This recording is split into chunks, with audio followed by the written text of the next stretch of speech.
Agent Loomis is here for you. Welcome to the asylum, Mr. Loomis. My assistant Leonard will take you to your new home. Oh, yeah. They will take you somewhere.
I said, something's wrong here. Something's really wrong. Can't have happened.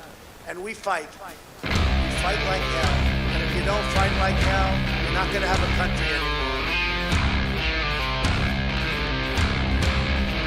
As this enormous crowd shows, we have truth and justice on our side. So we're going to walk down Pennsylvania Avenue. I love Pennsylvania. And we're going to the Capitol. But we're going to try and give our Republicans, we're going to try and give them the kind of pride and boldness that they need to take back our country. So let's walk down Pennsylvania Avenue. I want to thank you all. God bless you, and God bless America.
We will never give up. We will never concede.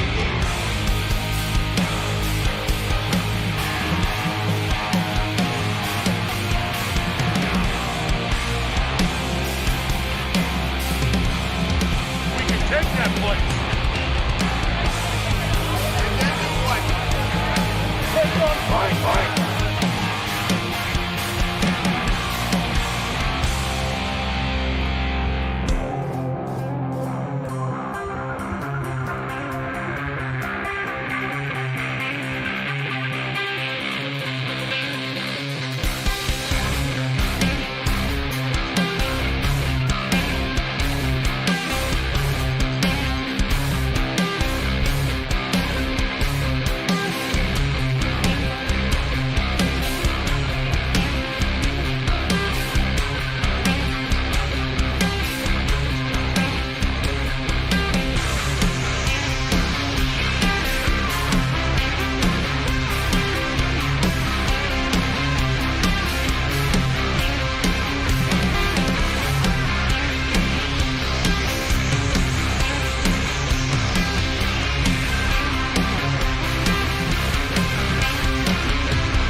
I do enjoy that. Yes, Torpid Logic, we are an instrumental band. Doesn't mean we're never going to have a vocalist. We've toyed with the idea. We've had a few people audition. Am I making noise? I better make sure I'm making noise because that's always embarrassing. No, it looks like I'm good. Yeah, we've had a few people audition over the years. Haven't found the right fit. And we're kind of looking at it now like more collab kind of stuff. So, opening the doors to friends of ours in the music community who want to come out and, do a song or 10 with us or whatever. And, if it turns into something cooler, then it turns into something cooler. But if it doesn't, well, either way, happy to have stuff happen. We've actually got a couple of people that we've collaborated with over the last little while. There is a song that we have been working on called Trajectory that is features a very well-known Calgary musician who I am super stoked to be able to play with. So good a musician that I'm struggling to be able to keep up. He wrote a very, very complicated guitar line, and it's super awesome. And I've got a bass line, but I'm trying to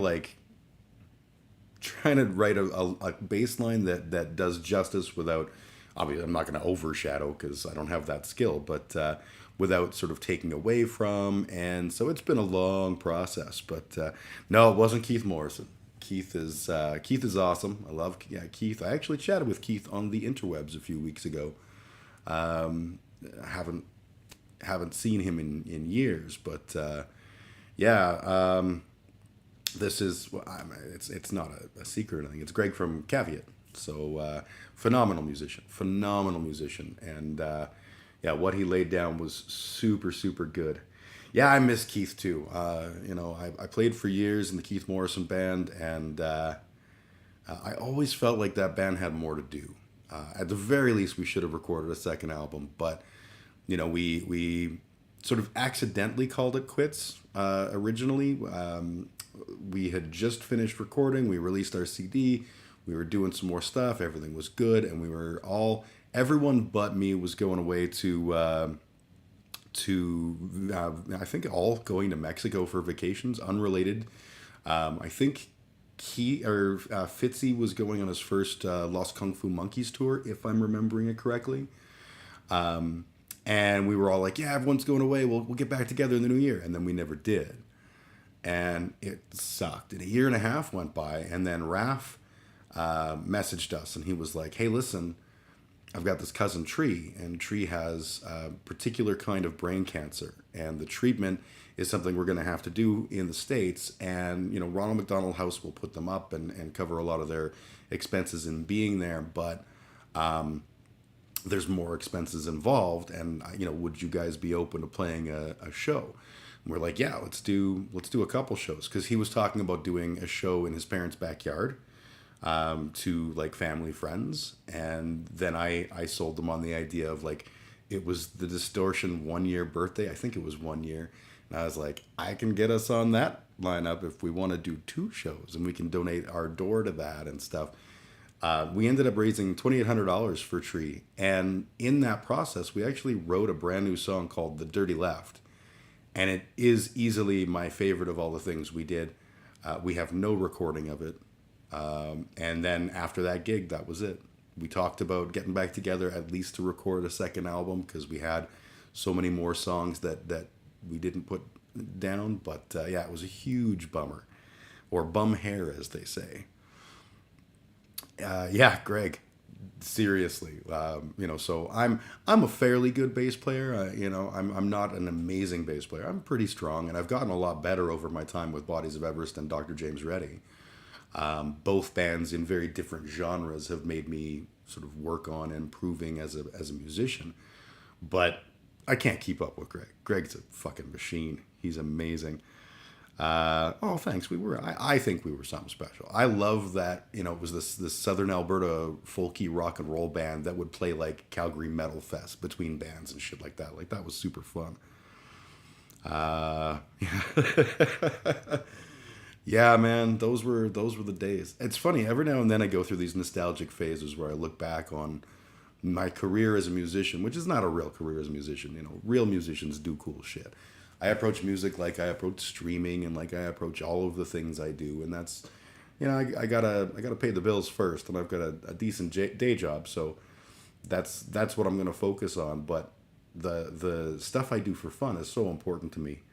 I do cool shit. I have lived a very rich life, full of really crazy opportunities and really fun things that I've managed to be a part of. And sometimes I question how that even all came to be, because I'm just, in my mind, I'm still the little nerd kid no one liked in high school. But now I'm an old kid no one likes in high school. And to be fair, nobody in a high school likes me. So it isn't untrue. But I'm growing hair, that's kind of fun.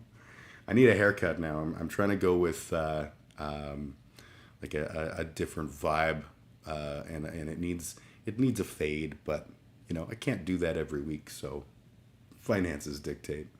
But yeah, I've gotten a chance to play with some cool musicians. I've gotten a chance to play some really incredible lineups, and share creativity with some phenomenal people, and it's been so cool, and I love it.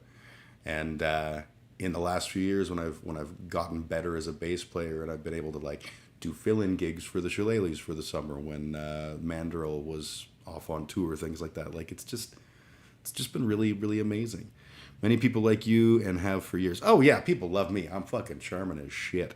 High school kids don't love me because I'm a million years old, and when they come around, I'm always the one correcting them, going, "My friend and I." And yes, I do that. You can ask any of my children.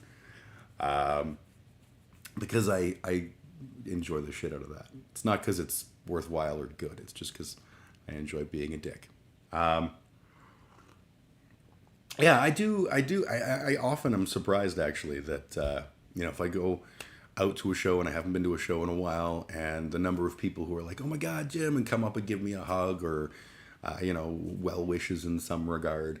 I was like, wow, there was a time when people used to just beat me up, and now people actually like want to be in my company, and that's kind of a strange and cool thing. If you still live in high school, you should take a fucking break. Oh yeah, absolutely. Even if you just hang out outside the high school. At my age, that's actually predacious, which I do not do. I have children that are in high school, and to be honest, all their friends think I'm the cool dad, so, you know, I guess I'm lying about that too. Hey, welcome. I'm Big Ugly Jim. I'm chatting with my friend Torpid Logic in the chat. I haven't seen you in a while. I hope you're doing well. For my part, I can't complain too much. It's been a bit of a weird couple of months. I may have to end stream early today. I've got my phone at the ready in case I get the heads up, but today I have had this long process of helping a friend of mine move and moving out of town. And one of the things that happened was we found out that the vehicle, she has 2 vehicles, and one of them is dead. It's probably the battery, but I have a buddy who is going to come to help out. He has a flatbed trailer designed specifically for hauling vehicles, so we will haul it away to the other town where we're going to, and it will be all good. And he said mid-afternoon, which who knows what the fuck that means. So if he calls me at or texts me at like, you know, 2 and says, "Hey, I'm leaving because he's got to go to this other small town to pick up the trailer." If he text me at 2, probably not a thing. If he texts me now, probably a thing. Yeah, dead vehicles are such a bummer. Say goodbye to hundreds of dollars besides gas. Yeah, and it's a Mercedes, so you know, even if it was like a battery is like $70. You know, everything is expensive when you have a Mercedes, but she loves it. It's her baby. Yeah, thousands then. Yeah, fortunately, not my money, not my problem. I also managed to prove once again that I am immuno-COVID proof. I'm kidding when I say that. I am not COVID proof. No one is. But a couple weeks ago, my youngest, who lives with me, tested positive for COVID. And within the week, my other kid that lives with me tested positive for COVID. I did not end up getting COVID, which is good because that would suck. I don't need that shit in my life. I'm not worried. Like, I'm a fairly healthy guy, and I'm a fairly, like, I don't think that I'd be one of those people that COVID's gonna take out or anything. But no, why find out? Even best case scenario, it could suck. I don't want to have to deal with suck. So I'm glad I didn't get it. But yeah, so still 2 years into a pandemic, still haven't. If I've had COVID, it's always been asymptomatic, and I had no idea. But I'm pretty sure I just haven't had it. I'm pretty sure that eventually I will get it, and I'll be the biggest baby on earth. Just like, why do I have COVID? Hey, 15 Maple, it's good to have you. Thank you for the follow. Right on. I had it, bummer week, but the long-term effects are gnarly. Yeah, that's the crapshoot of it, right? Is you never know how it's gonna go.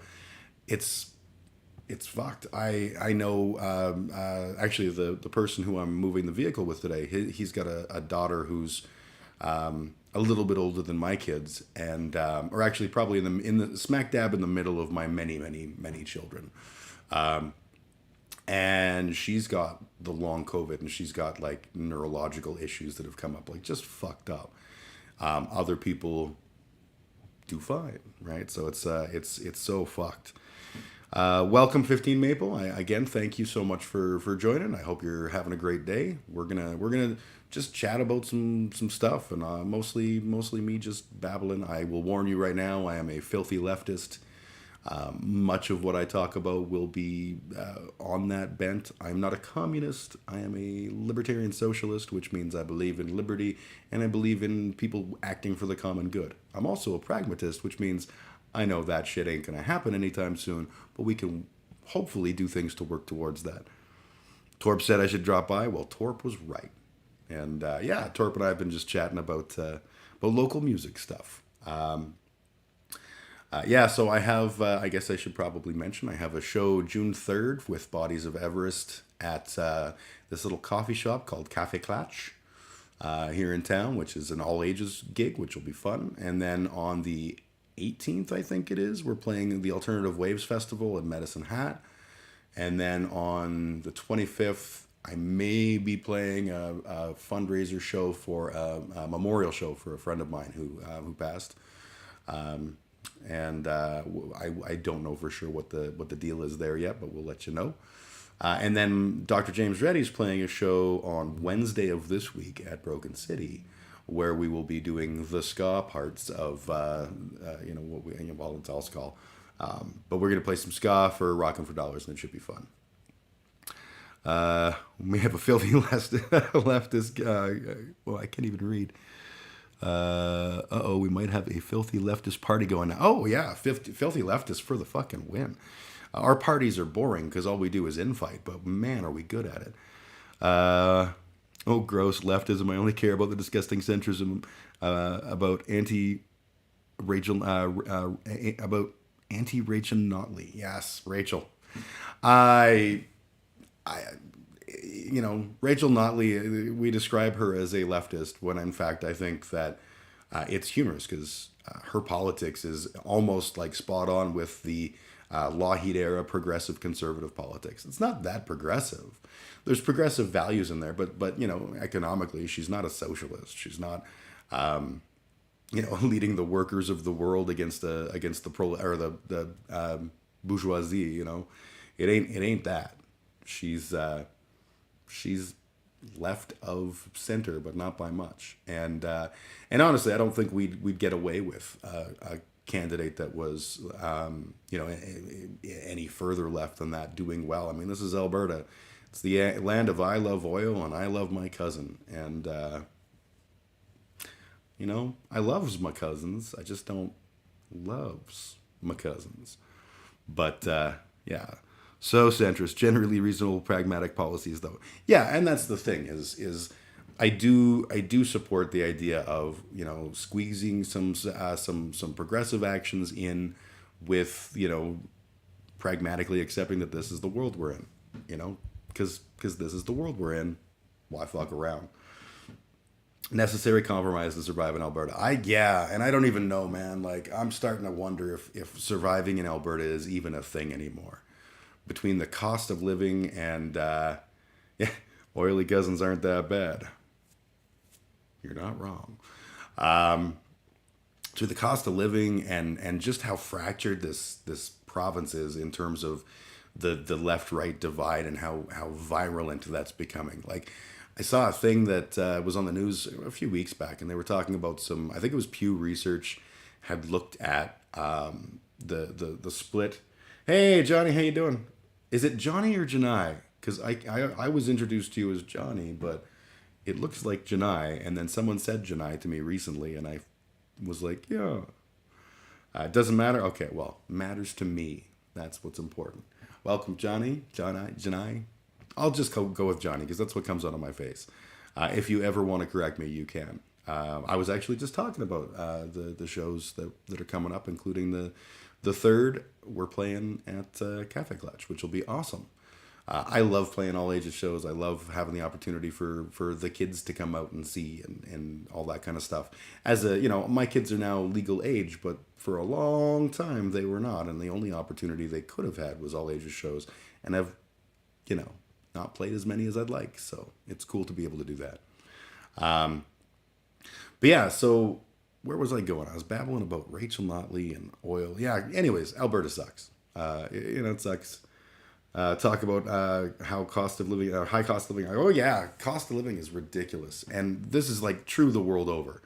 The nice thing about rises in the cost of living is we can focus it on Justin Trudeau or Joseph Biden instead of capitalism, which is really where the problem lies. I'll give you an example. Let's talk about oil prices, gas prices. Gas prices are so fucking. Where do they even do all ages in Calgary? Cafe Clutch. Cafe Clutch is the place that does it. Yeah, so oil prices, which result in high gas prices. Our gas prices are ridiculous, like so fucking ridiculous. Essentially, double. Like, when I was a kid, because I'm fucking old, right? When I was a kid, gas was 35 cents a liter. I remember when they started installing the extra third digit so that they could reflect gas prices over $1. And everyone was like, this is horse shit. This is horse shit. And now we're like, oh, imagine gas for under $1.50. Wouldn't that be super? Moving my friend out to the middle of nowhere that I've been doing around isolating for COVID has resulted in a large amount of gas money being spent. I don't even drive, but I'm kicking in on gas, and it's staggering how much money it costs to just live in the world. That price gap between what's reasonable and what's actual, it's not supply chain issues. It's not the war in the Ukraine. These things all have an impact, but you can't really say that's the cause when our oil companies are making record profits and when oil companies the world over are making record profits. You can't say the cost of food going up is because of supply chain or because of large scale socio-political ramifications of world events when food companies are making record profits. It seems like what's happening is that we're spending more, we're getting less, and all of that profit is just waiting. Any day it's going to start trickling down. Everyone just take a moment, wait for it to rain, because it's gonna. I'm sure of it. Capitalism always does it. I live in a basement and work reasonable jobs. It's still hard. Yeah, I live in a shanty. I have an amazing job, and it pays a really large amount of money. I don't see most of that because I have an ex-wife, I have a million responsibilities, all that kind of stuff.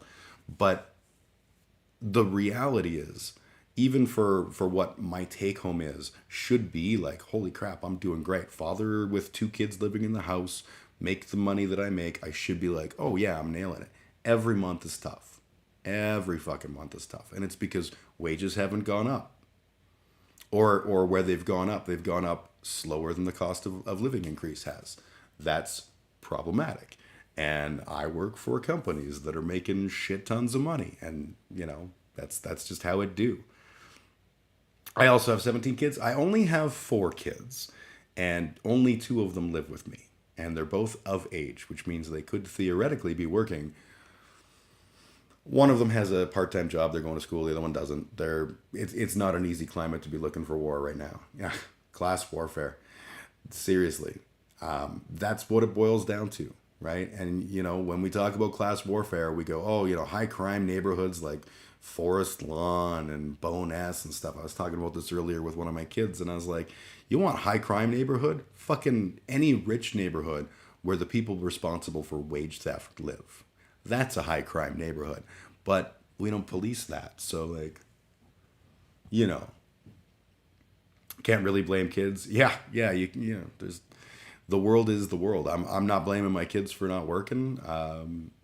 The world's kind of not really on their side right now for that. And hopefully things, I do believe that things will, on a long enough timeline, things will get a lot better. And this generation that my kids are in will actually have a lot easier of a go, in my opinion, than my generation. Because my generation, everyone had to be super educated to get work. This generation, that's true today. But then the baby boomers are all going to start dying off. And the elder Gen X people are going to start dying off. And companies are going to be looking to have people who are young, hip, and with it. And more importantly, having those kinds of bright young minds in CEO type roles. I think there's going to be a real boost to the quality of life of Gen Z. But who knows if that's true or not. Certainly, I am Gen X. I'm the last ass end of Gen X. And we're never going to get a break. But that's, we're used to it. We don't bitch about it. Hopefully, yeah. And I genuinely hope that that's the case. I hope that our society doesn't continue to wipe its ass with kids. Because, my generation was the generation that got shit talked and got told we were garbage, we were stupid, we were worthless, we had no heroes, we had no goals, we had no nothing. We were just worthless. And that didn't leave scars, which is why so many of us are highly educated. Up until, the more recent millennial generation, we were the most educated generation in history because we had to be. And we just sort of shut up and did it. Don't get me wrong. I'm not talking about how cool Gen X is. Gen X was cool. Gen X is not cool anymore. Most people who are Gen X are fucking boomers. And I don't say that in the way the teens all, hey, boomer. I mean, like, legitimately a bunch of fucking boomers. They didn't sell out, they bought in, right? That kind of shit. It didn't leave scars. That's why your name is Big Ugly Jim. Yes, it's true. I have a blemish-free face, except for the places where I have scars. It's so don't get me wrong. I'm not talking about how cool Gen X is, but the playing field needs to even. And I mean, like, that's the socialist in me, but that's also just the human being in me.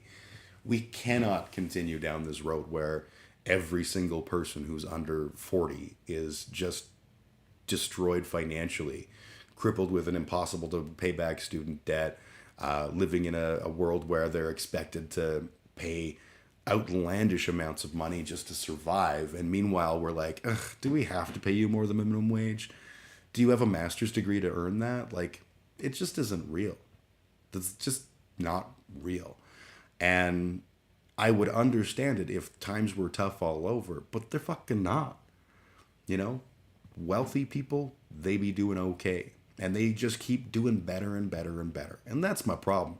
I don't care. You want to be wealthy? If you're a big, bright, brainy dude and you start a corporation or you work as a CEO or whatever the fuck, like, cool, that's awesome. Right on. Congratulations.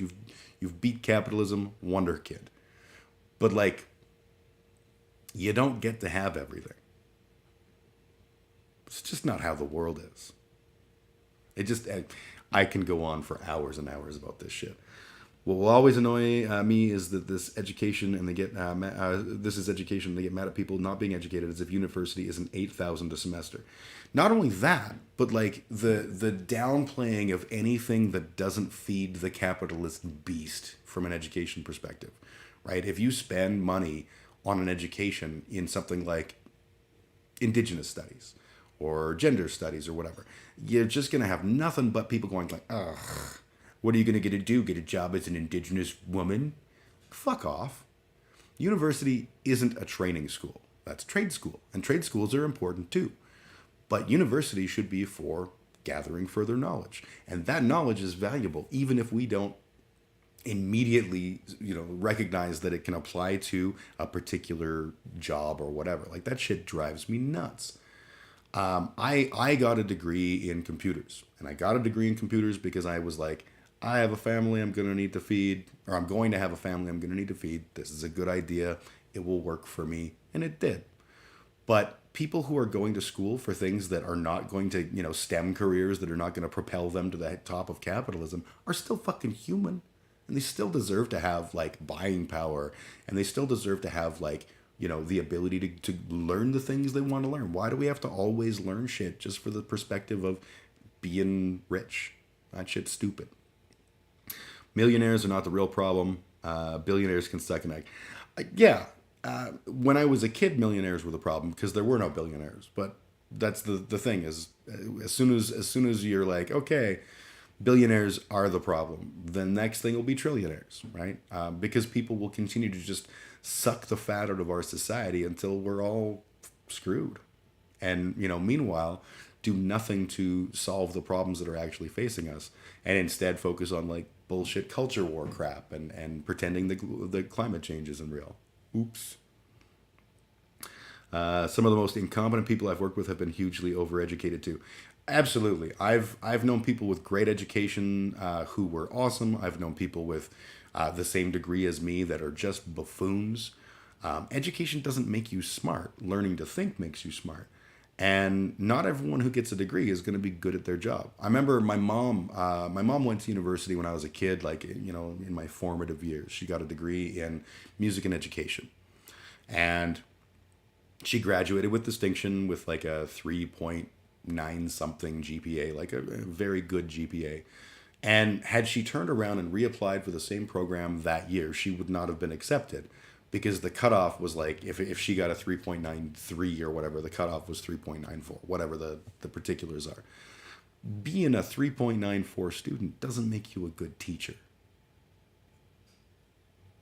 Being a 4.0 in computer nerd school doesn't make you a good computer person, right?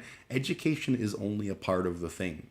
And we haven't got a effective way to really assess whether people are good at stuff.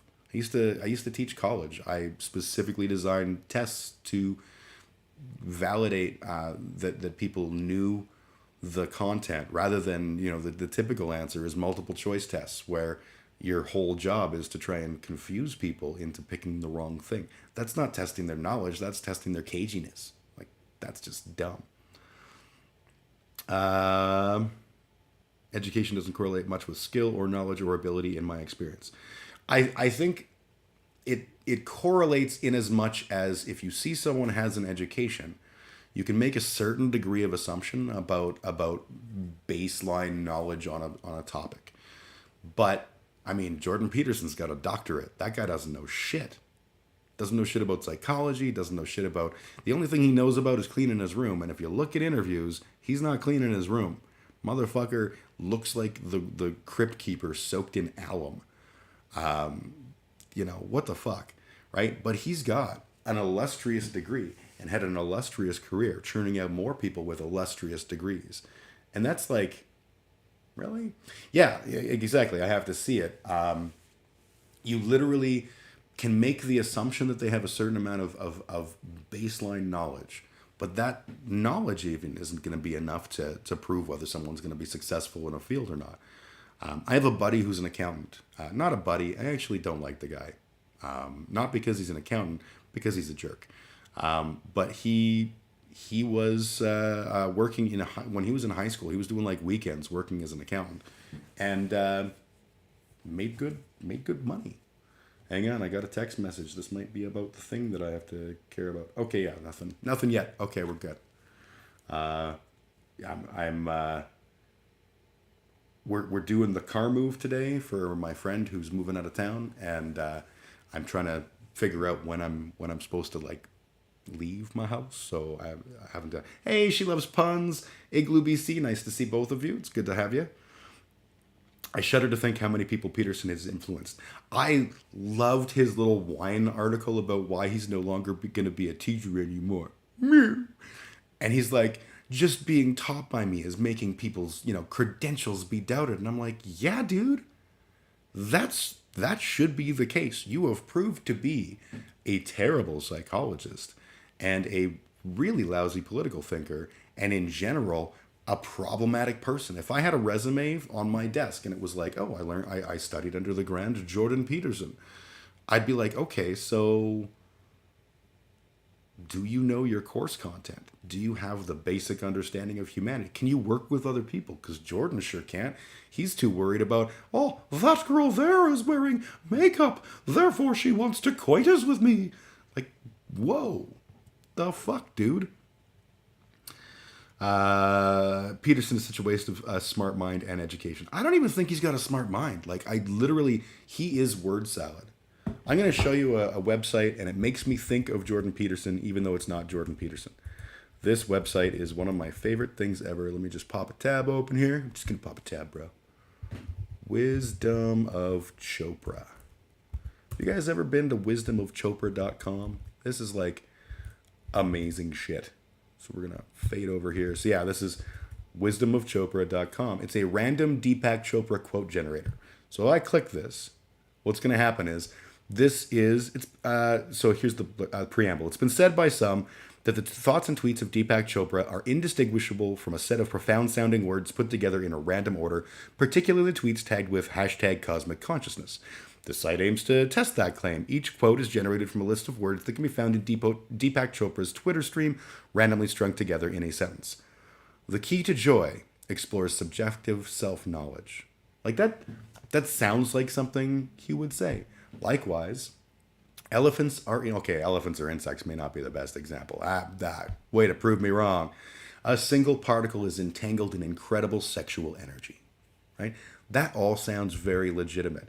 And when you listen to fucking Jordan B talk, it just sounds like the problem with the modern society is the transes are all running around, and the dragon of chaos obviously is expressing itself through the intrinsic, almost numismatic value that can be expressed through quantitative analysis of true gender biology, and therefore, like, dude, you don't know fucking none of those words made sense, and you're wrong and stupid. What the fuck? All accountants are jerks. You're not wrong. I mean, for the most part, I would say not all accountants are jerks, but a goodly chunk. And it's because they're seeing the world on a balance sheet, and that affects how you interact with humans. My son listened to him as a teen. It took a lot of work to counter his shit. Yeah, my stepson spent a lot of time Jordan Petersoning, and my eldest son has been very, very quick to be right there to counter every time they're hanging out and talk about like the new thing Jordan Peterson said, and Seth's right there going, oh fuck no, oh no, you're wrong. Let me tell you why you're wrong. It's pretty good to see. Might as well take a course from Joe Rogan. Yeah, unfortunately, bro isn't a course, but if you could get a degree in Roganism, more power to you. Yeah, it's funny, like the Jordan Peterson thing and the Joe Rogan thing are both so similar in that they're everywhere, and they seep into regular humans' brains. And with Peterson, it's literally like, well, he said to clean my room, and that was right, and therefore he's probably right about the trans people or about whatever. It's like reading the Bible and being like, do unto others. That's a good rule. I also bet that means that God turned a bunch of kids into food for bears because he was angry at them, or made a town gay, or whatever the fuck, it's called a logical leap for a reason. It's a fucking leap. But yeah, there you go. There's me. Speaking of God, I have a question. It's not my question. It's a question, and I'm going somewhere with this, I assure you. It's a question that we get from my good personal friend of the show, Epicurus. Here we go. Is God willing to prevent evil but not able? Then he is not omnipotent. Is he able but not willing? Then he's malevolent. Is he both able and willing? Then whence cometh evil? Evil. Yeah, whence cometh evil? Is he neither able nor willing? Then why call him a god? Now that's a question that I just want you to frame in your mind as we think about the topic of God's omnipotent power. Because I've seen a lot of people in debates, especially with the whole Roe v. Wade situation going on. I've seen a lot of conservative Christians talking about how God has a plan for all those babies. A lot of the times this comes up when like the subject of rape comes up.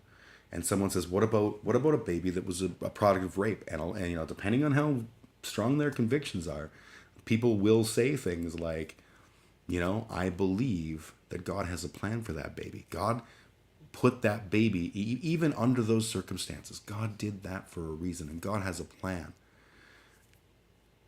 Show you, we were just here. This is a picture of a guy questioning stuff. Here's the picture of the guy who obviously is too tough for God. This is Henry Morgentaler. Henry Morgentaler was a guy who did abortions. He was an abortionist, and he was a Canadian, and he was a big part of the pro-abortion movement that was happening. He was doing abortions. Apparently, God is not as all-powerful as we would think, because even though he has a plan for those babies that's super important to him, he can't stop a regular human abortionist from doing an abortion. And that can't be his plan.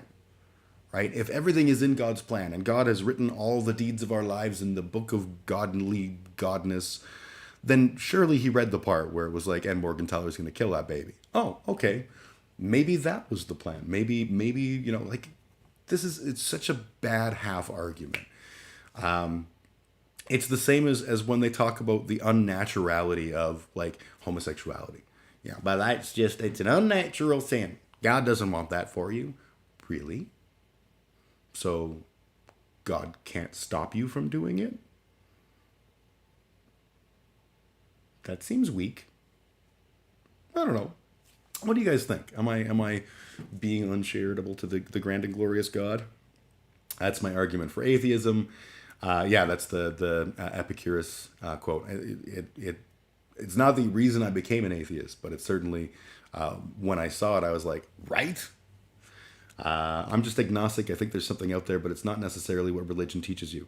To me, like, I'm an atheist simply out of I've never seen anything that answers any of these questions. If I was presented with something that did a good job of answering it, I'd be open to that. I'm not saying, I'd never say it's impossible. I just say I don't see any reason, right? So I don't consider myself an agnostic, but agnosticism also based, also rhombus pilled. What if God's plan was for them to get an abortion? Exactly. If everything is according to God's plan, then wouldn't that also be? Yeah, like when someone has an untimely death, it's part of God's plan. See, and that's the thing, is part of God's plan, or it's God's will, Ishna Allah. All of these things, they're just like a nihilistic, like, meh, it's part of God's plan. Meh, he works in mysterious ways. You know, that's why he kills babies. He works in mysterious, but you can't kill babies because you work in obvious ways. But no killing babies for you, only killing babies for God. Like, really? That just seems so fucking half-assed. Also, conservatives, once they're here, they're on their own. Yeah. I saw I think it was a legitimate quote. I just saw like someone shared a tweet that I saw, and it was a headline, I think, from Vox that was like, conservatives just voted against feeding the babies they are forcing you to have. And I was like, hell yeah, well played. I'm an atheist because I literally cannot believe in God. Like, if I told you that I had a unicorn in my room and that you could only see it if you believed, you still wouldn't. It's just not there. Yeah. If I saw a reason, then I would have reason to believe. I have never seen a reason. And the things that people quote to me as reasons, like, explain to me where logic comes from. It must come from God. Well, or it comes from the fact that we evolved a brain as being a social animal, and one of the things that we evolved was that. My mother died when I was 18, and I'm still fucked up. Great plan, thanks. Yeah, right? Like, I'm sorry, don't get me wrong, I'm sorry to hear that. But these plans are shit.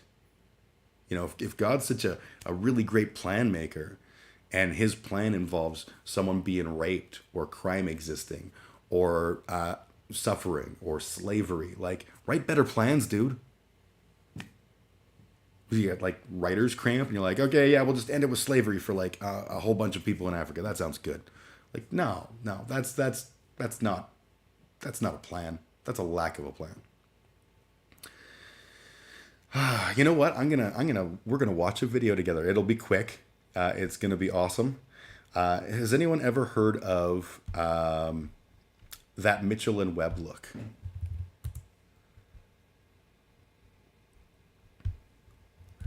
Mitchell and Webb. It's a UK TV series, sort of in the tradition of like Monty Python and a bit of Fry and Laurie. So we're gonna watch this one together. This is the story of Abraham, and it's brilliant. Okay, here we go. No, here we go. And on the sixth day, God created man and woman to have dominion over the animals. And on the seventh day... Hang on. We're going to figure out why suddenly that's all wonky. Give me 2 seconds, and then we'll watch a video. Okay, here's what I'm going to do. I'm going to go...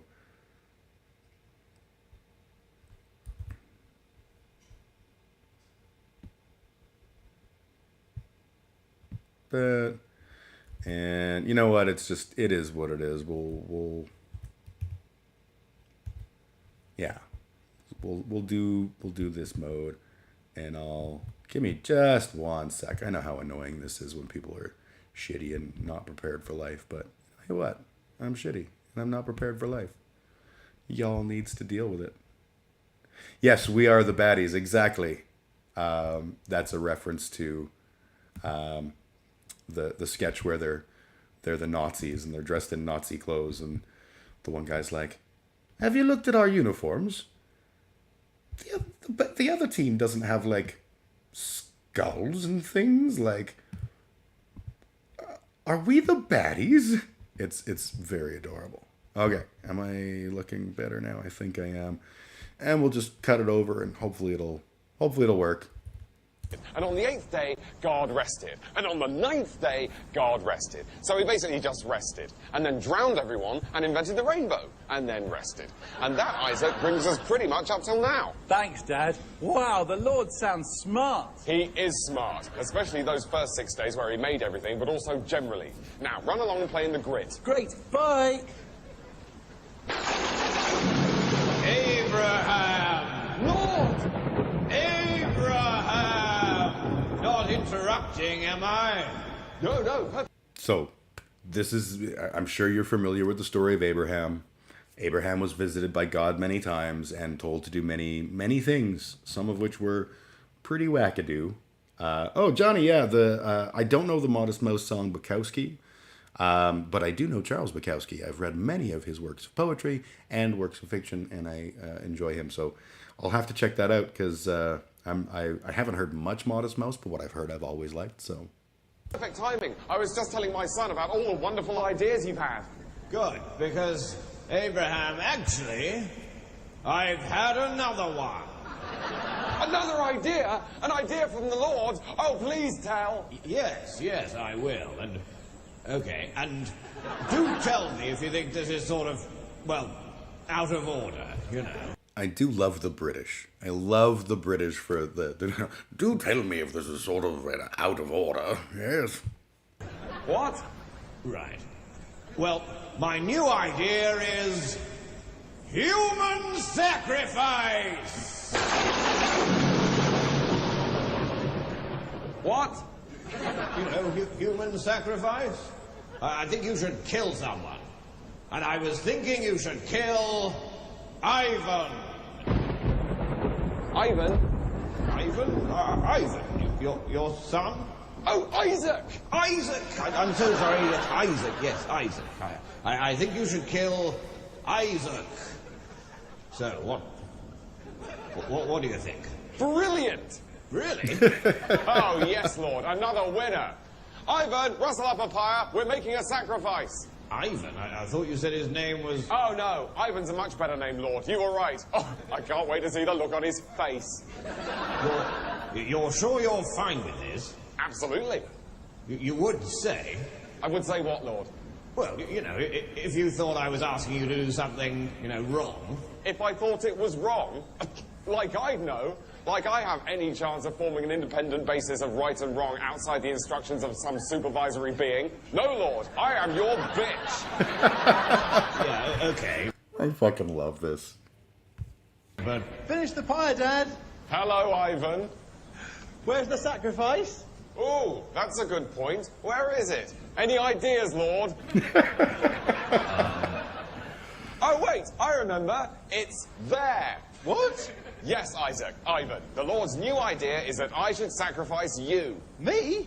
Brilliant! Yes. On the fifth day, he invented the birds and the fish, and today he's invented me murdering my son. Another winner, Lord. You're certainly not tinkering with an already perfect creation like some giant see-through George Lucas.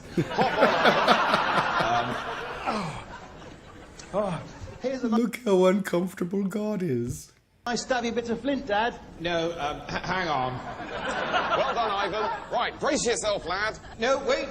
Look, wait. Yes, Lord? It was a test. Oh, a test! Oh, what another brilliant idea. He's so smart. Did we pass? Oh, you really passed there now, yes. Big tick. Great. Well, do let us know if you have any other brilliant ideas, Lord. Yes, Oh, actually, while you have that flint handy, I did have another, idea. Yes? Well, what if you were to...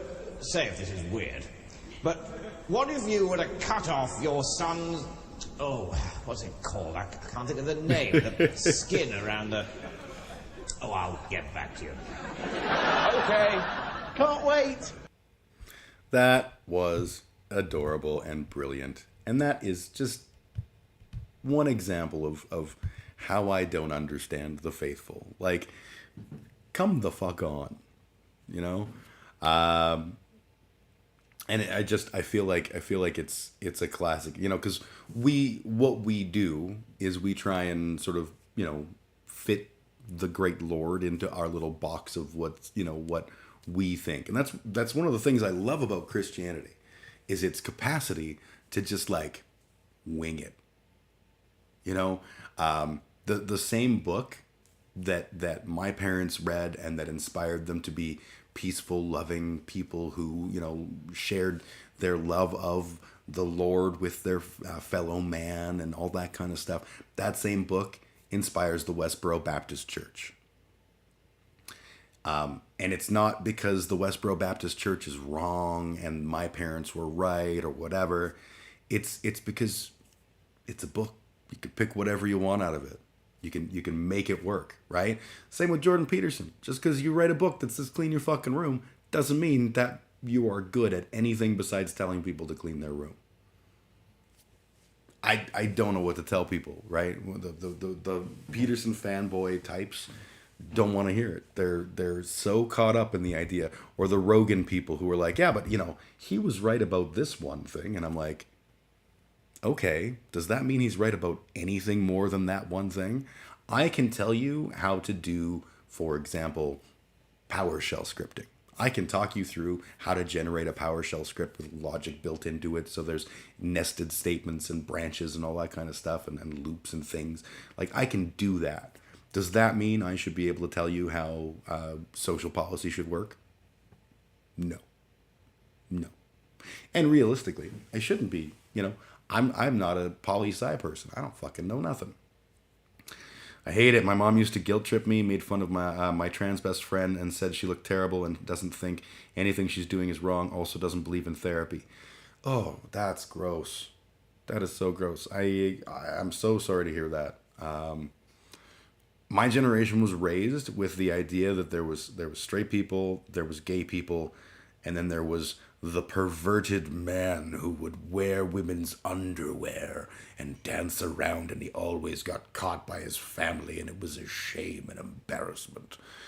And, you know, thankfully, I'm smart enough to have said like, oh, okay, that was how I was raised, but now I know better. Now I, you know, as we understand more about transness, I'm able to evolve my opinions and stuff. So literally this week, someone I know came out to me as trans.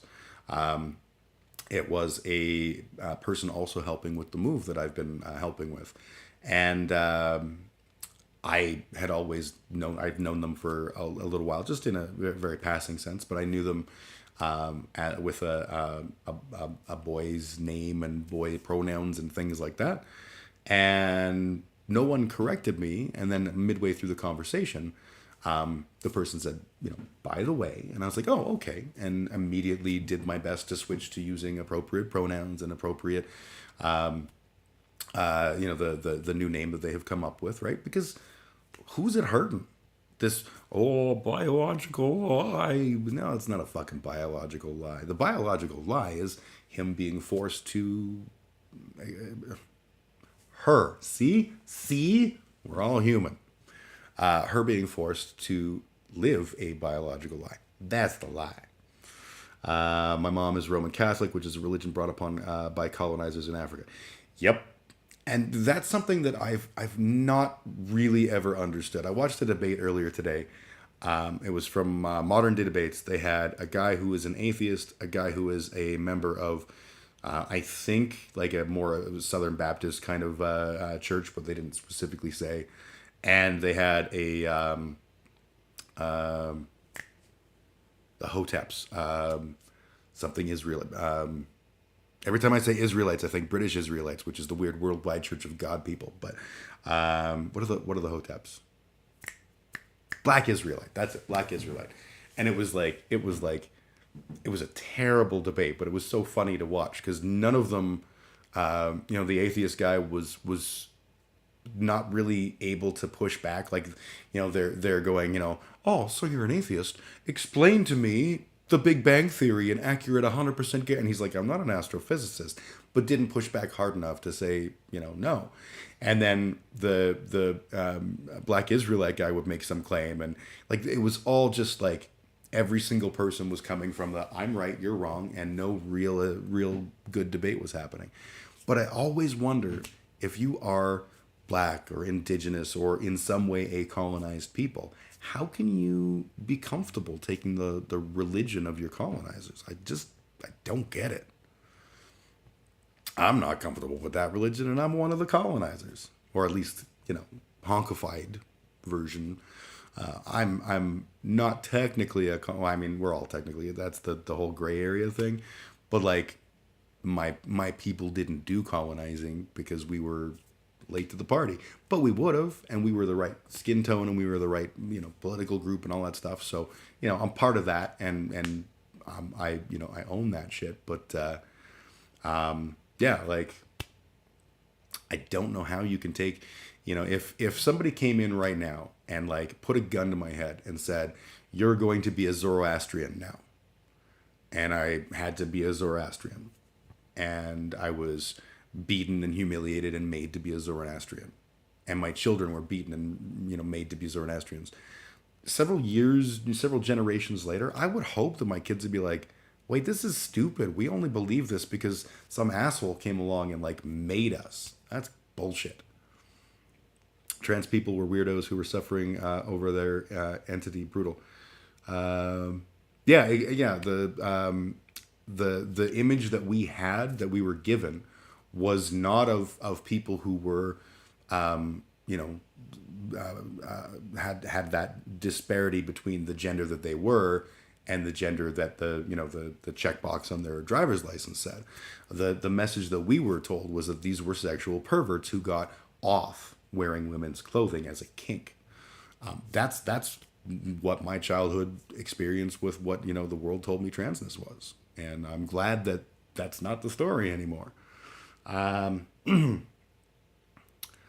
With America, though, they needed something to believe in to survive, and they used God as their escape, and they would honestly make church an experience. If I lived in America, I'd probably be Christian only because most black music comes from the church. And that's fair. I can't speak to that at all. But and I also, I do know that there was a lot of sort of taking the bits and pieces of Catholicism or whichever religion was crushing you under their boot heel, and sort of using it to sort of align it to the tribal customs and stuff, and as a way to sort of surreptitiously practice the religion. Like I believe that some aspects of voodoo come from that, and other American religions. They believe because they get them as kids, and it's hard to undo that programming. Hardest thing on earth is to undo your programming. Also, the most rewarding thing on earth is to undo your programming, right? And no one's ever done, but we're all gonna have to do that throughout our lives. Is just find the things that we've made assumptions about, and question them, and validate them, and continuously say, hey, maybe I'm wrong. Maybe my experience is not the totality of the universe. Maybe there's things I can learn. Maybe I need to shut up and listen sometimes. That's so important and so not easy. But I still hate it because if we go down Southern America, the homophobia is really, really bad. Yep. I heard recently someone say that and I again, this is just sort of me repeating a thing that I don't know if it's valid or not.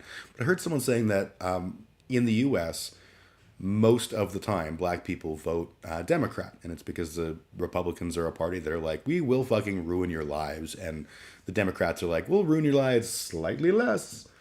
And so there's an idea that black people as a giant swath are largely Democrats and largely progressive, when in fact, most of them have very, very strong conservative values from the biblical upbringing and stuff that is very, very huge in my understanding, again, of the black community, especially in the southern states, but throughout the U.S. They're literally just, saying, oh, well, the Democrats want to kill me slightly less than the Republicans. I'll vote for them because that seems like I might live a little bit longer. Jim, not black. Are you saying I'm not black? Because I am the fucking skim milk white honky dude. That's just what I is, and I'm okay with that. Doesn't make me good, doesn't make me bad, just makes me sunburn.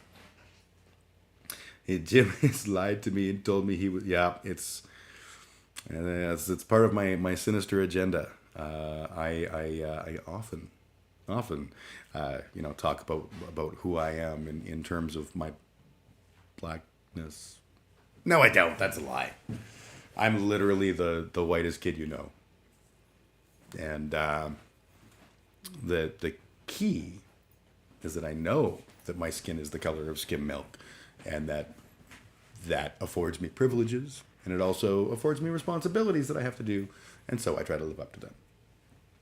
I'm like kind of gay, grew up straight and Protestant, still shy away when people are homophobic. Yeah, I get that. Like I'm a straight dude. I've always been very comfortable. I experimented when I was a kid, like most of us did, but I've never been like, ooh, I should definitely, be gay. But I've always looked at it like, to assume that I could never be attracted to a man or fall in love with a man or whatever is kind of silly, right? That's half the fucking global population to be like, oh no, they have a dingle dangle and therefore no such luck for me. That just seems dumb. But there's so much homophobia. I get why people don't say stuff like that. I get why people who are bi live in the closet, especially I think bi. Like with gay people, there's a certain amount of like you have that backup of like, I'm gay, and society is moving progressively towards being okay with that, so fuck you, I'm gay. Whereas if you're bi, there's still that like biphobic thing of like, man, you just don't want to commit to the cause. You're just a horny little dick. And like, no, I actually, there's no reason to assume that someone would not be capable of finding attraction to either gender or all genders. It just seems obvious to me. I'd just rather not talk about my sexuality because my sexuality is my whole identity. That's why I prefer queer, because I feel like I can experiment. Yeah, totally. I get that. The only time I ever use the word straight is when I'm mocking or when I'm talking on here about my own experience. Because I think in this context where we're talking about sexuality or whatever, it's important that I say, yeah, well, I am straight. So that means I do have certain, preconceived whatever, blah, blah, blah, blah, adjectives to describe whatever. All of my children are in some fashion are queer. And cool. That's awesome. I love all my children. I would never not love them for decisions they make, unless the decision was to like punch me in the eye, in which case I, fuck those kids.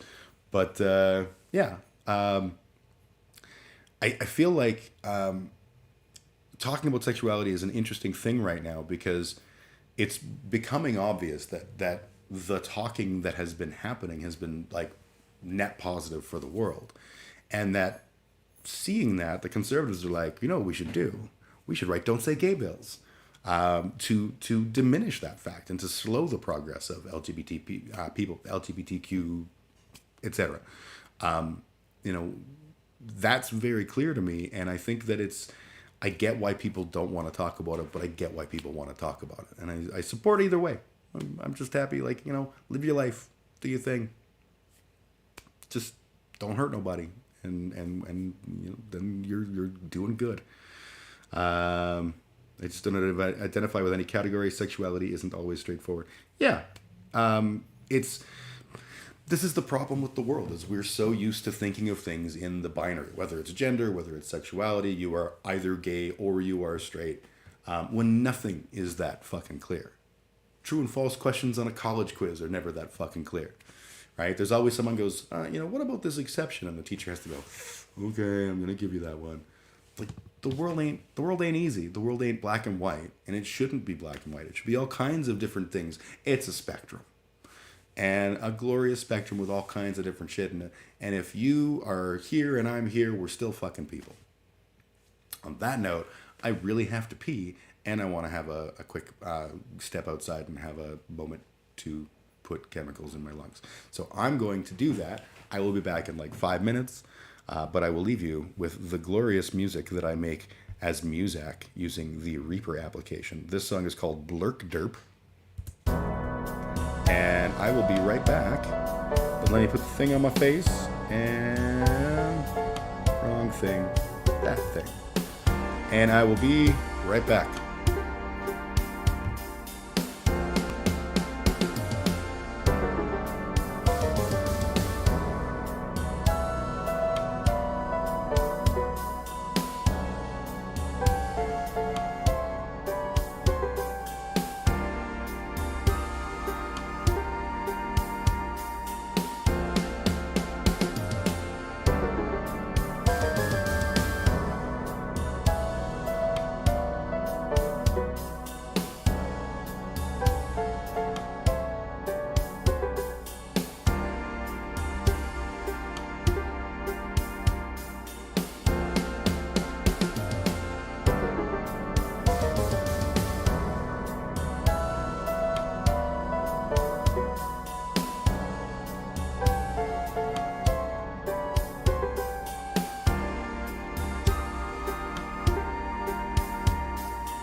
right, I'm back. Let me get the thing off my face. Thing be gone. And I'll stop the cheesy bad music. And we're back. Let's see. What did I miss in chat? How's everyone doing? This song makes me feel both angry and happy. Yes, I literally, when I got Reaper, it was specifically to be able to record myself during the week so that we could do collaborative writing for the band I'm in, Bodies of Everest. And I started realizing that, like, you know, metronomes are great and all, but they don't really do it. So my drummer helped me to figure out how to, you know, install native instruments and get, I bought a good drum pack. And so now, then I was like, well, you know, learning how to use the MIDI programming to make drums happen and stuff. And I decided that making music, I'll play the horrible Bryan Adams music that I wrote. And it's literally, it's Bryan Adams. It's not complete because that involves sticking to things, but yeah, no, it is designed to be awful. And basically, that's all just MIDI instruments that I was playing with. I've done a number of things, like, you know, trying to. The best example, I guess, is Bodies of Everest. Regularly, someone will post an idea for a song. We call them stems. Not stems. We call them seeds. Sorry, you know, plant a seed for a song. Yeah, death metal sing along. And the seeds are, you know, like someone will grab a guitar or do a drum line or whatever, and just, like, you know, we can then work on that. And I heard this one that the drummer Steve did, and it was really cool. And I decided I wanted to sort of construct a whole song out of the, you know, I'll use that part. And what I ended up doing was just, like, making a bare bones drum line that would go in the parts where, because he did guitar and drums. So in the parts where I pasted that in, and then, you know, it'd be like here, and then here, and then here. And in the rest, I just, you know, did my own thing with the bass and had this like simple drum line underneath. So it really helped me be able to construct the song, and that was kind of cool. It's really neat how all this shit can work, and, like, it's accessible. And when I first got into music, like, recording was, you had to go to a studio, you had to spend thousands of dollars. Like, holy crap, it was hard to do. And then you've got to mass produce CDs, and you know, it's a huge investment and everything, and, like, it sucked. And now, literally, like, all through COVID, we continued to write songs and make videos because it's all right here, you know. I did both the Bodies of Everest videos using a program called Filmoral Wondershare, and we did all the recording in our homes with Reaper, and then sent it off to a guy we knew who mixed and mastered it for, like, sweet fuck all, and it was rad. I love that. Speaking of Bodies of Everest, remember, June 3rd, we're playing Cafe Clutch. It's going to be a great show. It's going to be us, Hunter and the Kill, who I believe are still an all-ages band in the sense that they're not of age yet, but I'm not sure. I didn't ask for ID. And Walk Alone, who are phenomenally fun, like melodic hardcore punk kind of stuff, but, like, super bouncy, high energy, lots of fun. It's going to be a good time, and you should come, because Cafe Clutch is rad. And if you're in the Medicine Hat area, in the weekend of June 18th, we'll be playing at the Alternative Waves Festival, where we will be playing on the big outside stage, but we're playing early because no one knows who the fuck we are. Coffee, good. All right. What do I want to talk about now? I always keep this sort of running tab of different ideas, and then I look at it and go, what do I want to talk about? I wrote this down. This isn't even a whole thought. It was just like a thing that popped into my head. I was watching a debate, and the person who was doing the intros was like, this next person needs no introduction, and then proceeded to give an introduction. I love that. That's, like, my favorite thing ever. It's the exact same brain worm as when people go, you know, I'm not saying that, you know, I'm not a racist. It's just that, or, you know, I'm not anti-trans, but yeah, you kind of are. Stupid. Anyways, that was just a non-thing.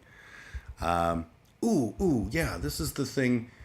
This came up. I did Hippy Dippy the other day, a couple weeks ago, and CTV, critically thinking veteran, was the only person. We were debating Roe versus Wade, which was not the best topic for me to be debating because I'm not American. I don't understand how the Constitution works and the framework of the U.S. government. I'm not gonna be like I have a basic idea, but come on. Not at the I can argue whether the 10th Amendment supersedes the 14th. I don't fucking know this shit. But most of the people were some degree of pro-choice, except for CTV, who was the host, but was very, very pro-life and was very loud about it and kept saying, if you don't want to get pregnant, don't have sex. And this is the same logic that we constantly hear. If you don't want to have a baby, don't have sex. If you don't want to get an STD, don't, that's an anti-vax thing. You shouldn't be having sex if you're not ready for it and all that kind of shit. Like that's a stupid argument. And I want to talk about that.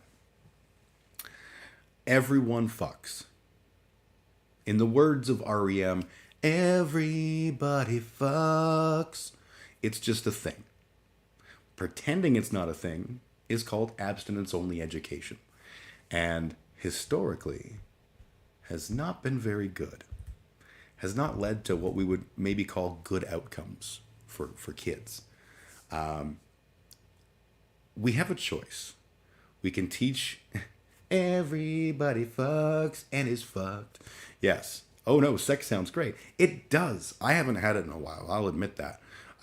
But you could tell I can shake your hand and crush a fucking brick. But it is a bunch of fun, and there are risks. Pregnancy is a risk, right? Sexually transmitted infections are risks. They are risks of pregnancy. Of sex. Not telling people about them doesn't make people not have sex. It makes them have bad sex, selfish sex. And it also, doesn't protect them against, or doesn't warn them against the problems that come from sex. The idea that we can just tell people not to have sex and therefore that absolves us of the problem. It's like saying, there's a guy ODing on the street. Oh, well, shouldn't have done drugs. That's a dick answer. That's a genuine dick answer. People are going to do drugs. People are going to have sex. That's human. And sorry, but pretending that the answer is you should deal with the consequences when there are ways to not deal with the consequences or to differently deal with the consequences is stupid, right? So sorry, CTV, but that's a bad argument. People have sex. Kids have sex. And I'm not talking 6-year-olds. I'm talking about, that does happen too, and that's fucking awful. But people who are not ready to have babies are gonna have sex. Sometimes people who are married aren't ready to have babies because we live in a world where the cost of living is absolutely outrageous and people can't keep up because they're not getting good jobs without having $80,000 worth of student loan debt, and even then they're probably starting at damn near minimum wage. So if we have to wait to have any kind of sex until such time as we are actively able to provide for a life, a lot of people are just not going to have sex anymore. Do we think that's real? Because I don't. I'm pretty sure that ain't ever going to be a thing. The stance really just shows that someone would prefer to not understand how the world works. Yeah, it's head in sand thinking, right? It's if you don't want to if you don't want to be treated badly, then just don't be born gay. Choose not to be or whatever. Humans fuck. All animal species fuck. Most animal species fuck a lot. At least I think so. Certainly, I love watching shows about bonobos, who are our closest relatives in the animal kingdom. They fuck a bunch, and they fuck indiscriminately, right? Boy, boy, girl, girl, boy, girl, does not matter. It's actually, bonobos are fascinating because they're the only species we know of that uses sex instead of violence. Where when stress comes into a group of chimpanzees, for example, if there is a threat or whatever, the reaction is violence. And when that violence is, when that stress is between members of the group, they will fight. Bonobos, fuck. I love that, and I want to be a bonobo. Interestingly, I've also heard, and cannot prove, but apparently, so my friend who is a doctor in paleoanthropology was talking about research that has been done, because his specialty is cladistics, which is the classification of different groups of life. And he's primarily an expert on human origins. He has an article coming out in Nature in June or July. And one of the things that he was telling me about is that the key concept of speciations, where two things are considered to be different species, is when they can no longer have viable offspring, sexually viable offspring, or offspring that can survive. I'm not sure which is the thing, but I think it's when they can no longer have sexually viable offspring. So if you think about a tiger and a lion have the baby, they have a liger or a tigon, whatever you want to call it.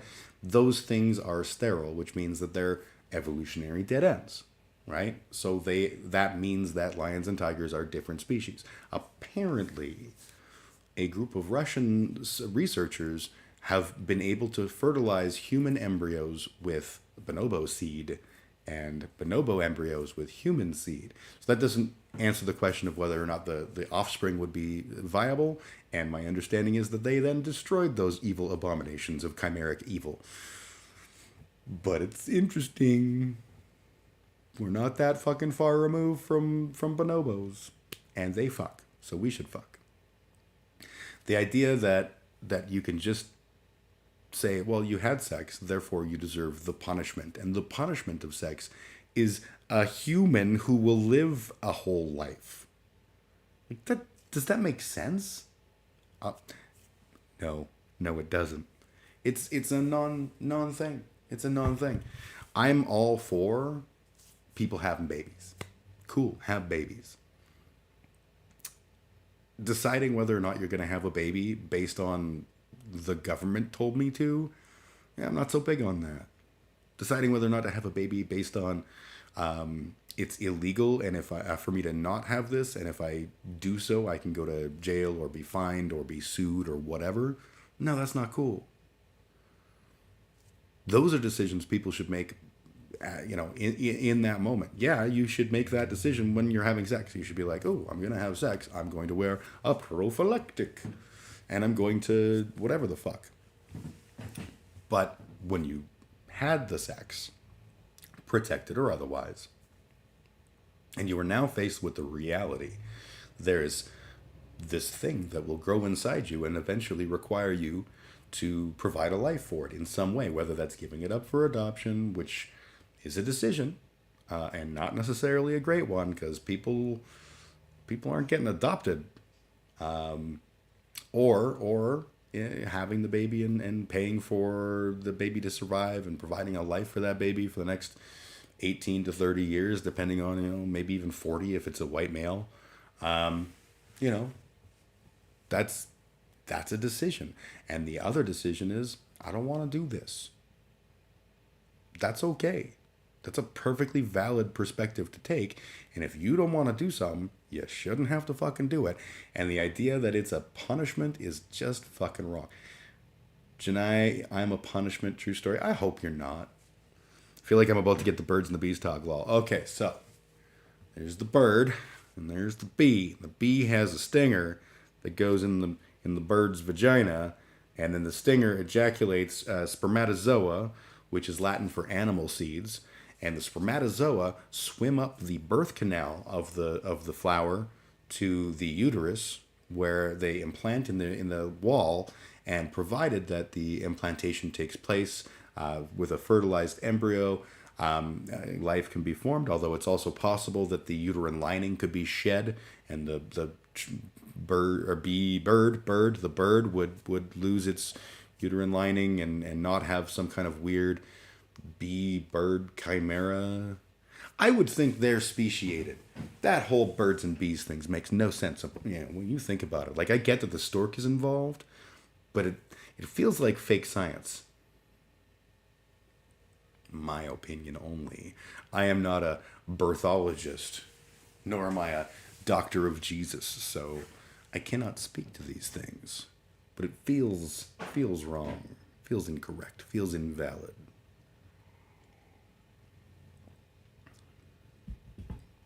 So this whole argument gets applied, it gets trotted out all the time. Much like everything else, conservatives only have like one of everything. They have one joke, the attack helicopter joke. They have one you deserve it mentality when it comes to whether it's drug overdoses or addiction or unwanted pregnancies or whatever. Birds and Bees was written by the same people who wrote the Bible. It probably was.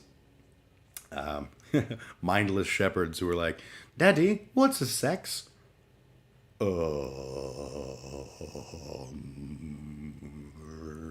Birds and bees and go ask your mother. Right? That's the birds and the bees. The actual birds and the bees talk. I never got the chance to have it with my kids because they grew up farther away from me than was reasonable for me to have that conversation. I did have some conversations in that vein, but I didn't have the birds and the bees conversation. If I did, you as my children today, I will share with you, the birds and the bees is simple. People fuck. There are important things about fucking. Number one, you should do it with someone you like. You don't have to do it with your life partner. You can do it with someone you don't even know, but it's nicer with someone you like, and you do it more than once so you get better at it. You practice it up, right? The reality is, no matter how good you think you are, every time you're with somebody new, it's a crapshoot. There's maybe they do it in a weird way that you don't do it or whatever, right? So practice makes perfect. Just keep working. Second off, condoms. We live in a world with STIs. It's really easy to forget that. Not forget it, but to sort of downplay it. Especially like my generation grew up with the specter of HIV. And it was an incurable thing. And I came in a little after the whole GERD thing when it was a gay-related immuno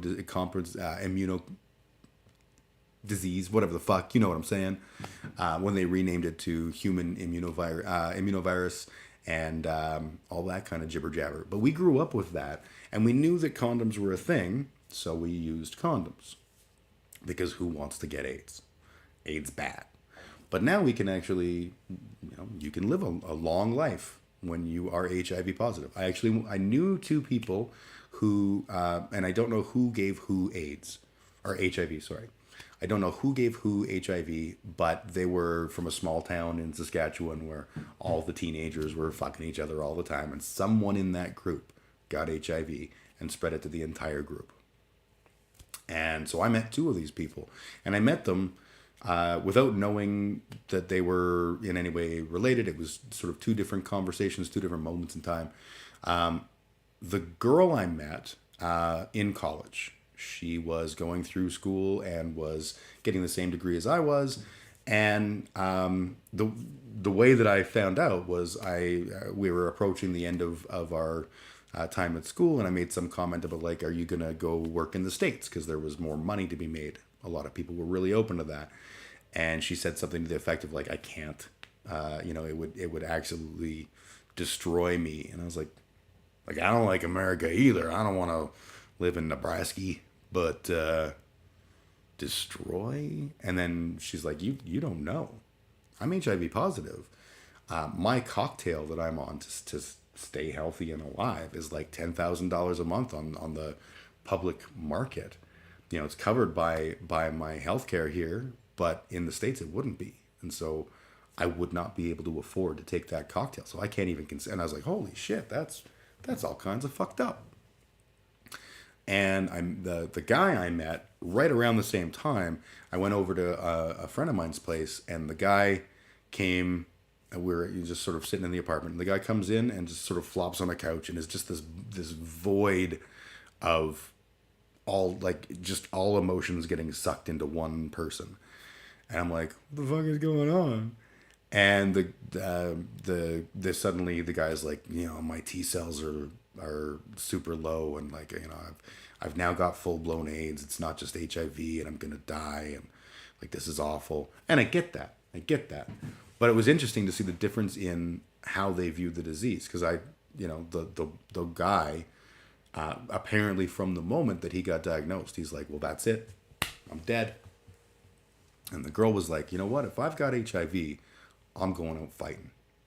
And, like I say, she was in college. She got diagnosed before college and was like, I'm doing this. And she, as a result, was still entirely healthy, and he was literally dying. I'm assuming that he died not terribly long after that conversation. Like I say, he wasn't a homie. He was just someone I met along the way. But yeah, this whole HIV thing was huge. We were terrified of it. And so condoms. Condoms weren't a question. No one would talk about stealthing. That's ridiculous, because that's for your protection. You want that.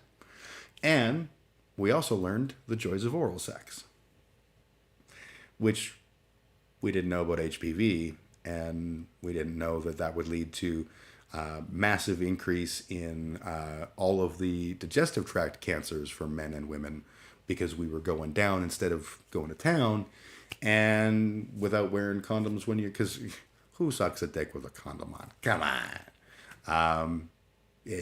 That's how people get a lot of different cancers. HPV is not just cervical cancer. It can give you all kinds of cancer in the throaty bits. It's not good. Don't do that. So, protection. Even for blowjobs. I'm sorry. I know it sucks. I hate condoms. But you know what I hate more? Dying. Or worse, not dying, but having to explain to people that shit's happening. Hey, Rootsy, how you doing? Rootsy, it's good to see you. We were just talking about sexual health, which is something I only know enough about to say stupid shit on the internet. I had 4 kids, then I had a vasectomy, and now I like condoms. That's my sexual history. One thing, this all was sort of masquerading as the things I would say to my children if I was having the birds and beats conversation with them, because they grew up far away and I didn't get the chance to do that. The other thing I would say is learn about, if you're into people of a different gender or the same gender or whatever that gender is, or both genders, learn how their body works. This is the best advice that ever there was, because it turns out, there's the easy guide, which is if it's a woman, poke here, insert there, bada boom. But that's not really good loving. You can do a lot better. And the more you learn about what we know about the various body parts that are at play and the mentalities that are at play, the better you can be as a lover. And when you're a good lover, then people, they come back for seconds, which is what everyone should want. Seconds are good. Thirds are even better. By the time you hit 800s, fucking baller. So good. Johnny, I just hate being older and with little sex experience, because I feel like people expect me to know how to please them in bed, but I don't even know enough because I don't have enough sex, so this is a horrible loophole. Yeah, no, I get that. I got married at 19 to the woman that I lost my virginity to. And we were together for 14 years. That's where my children all came from. When I was no longer in that marriage, and it was a largely asexual marriage, when I left that marriage, I had huge fear. A lot of self-conscious feelings, a lot of real fear and real worry that I was gonna be a terrible lover. I also was going through a lot of the mental shit to go with getting divorced and everything. I was going through. I was at the fattest I've ever been. It was a dark time, and I really was hung up on, I'm never gonna find love. I'm never gonna have sex again, or if I do, I'm gonna have to pay for it. All this stupid shit. It was all in my head.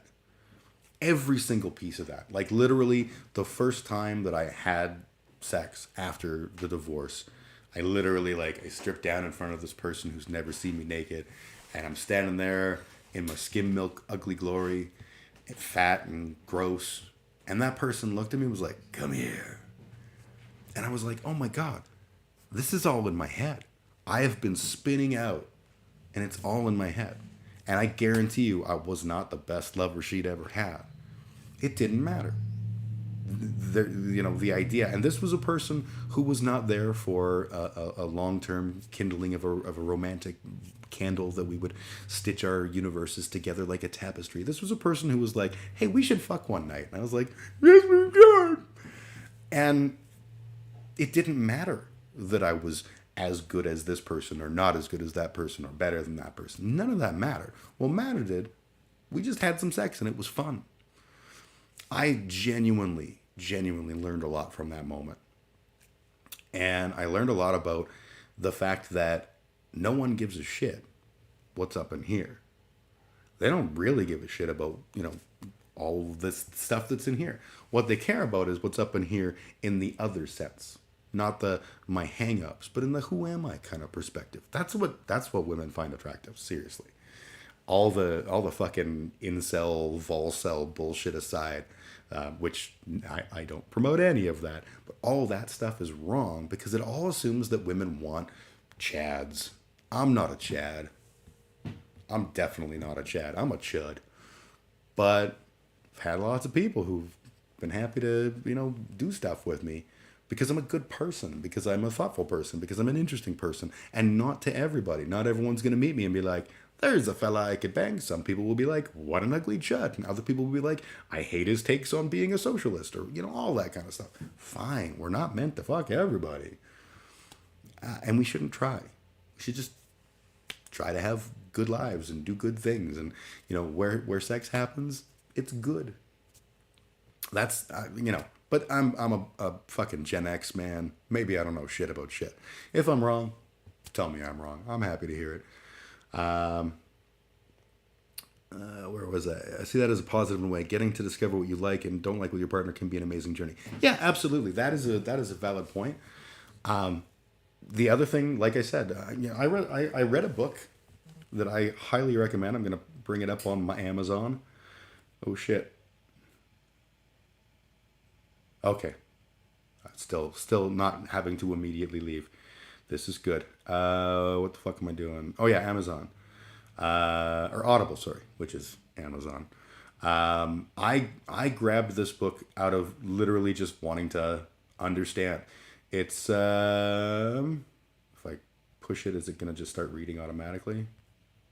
Yes. I don't want it to read automatically. Stop. Don't play. The book is called Women's Anatomy of Arousal, Secret Maps to Buried Pleasure by Sherry Winston, who is a CNMRNRS, or I'm old, BSN, I think, and EMT.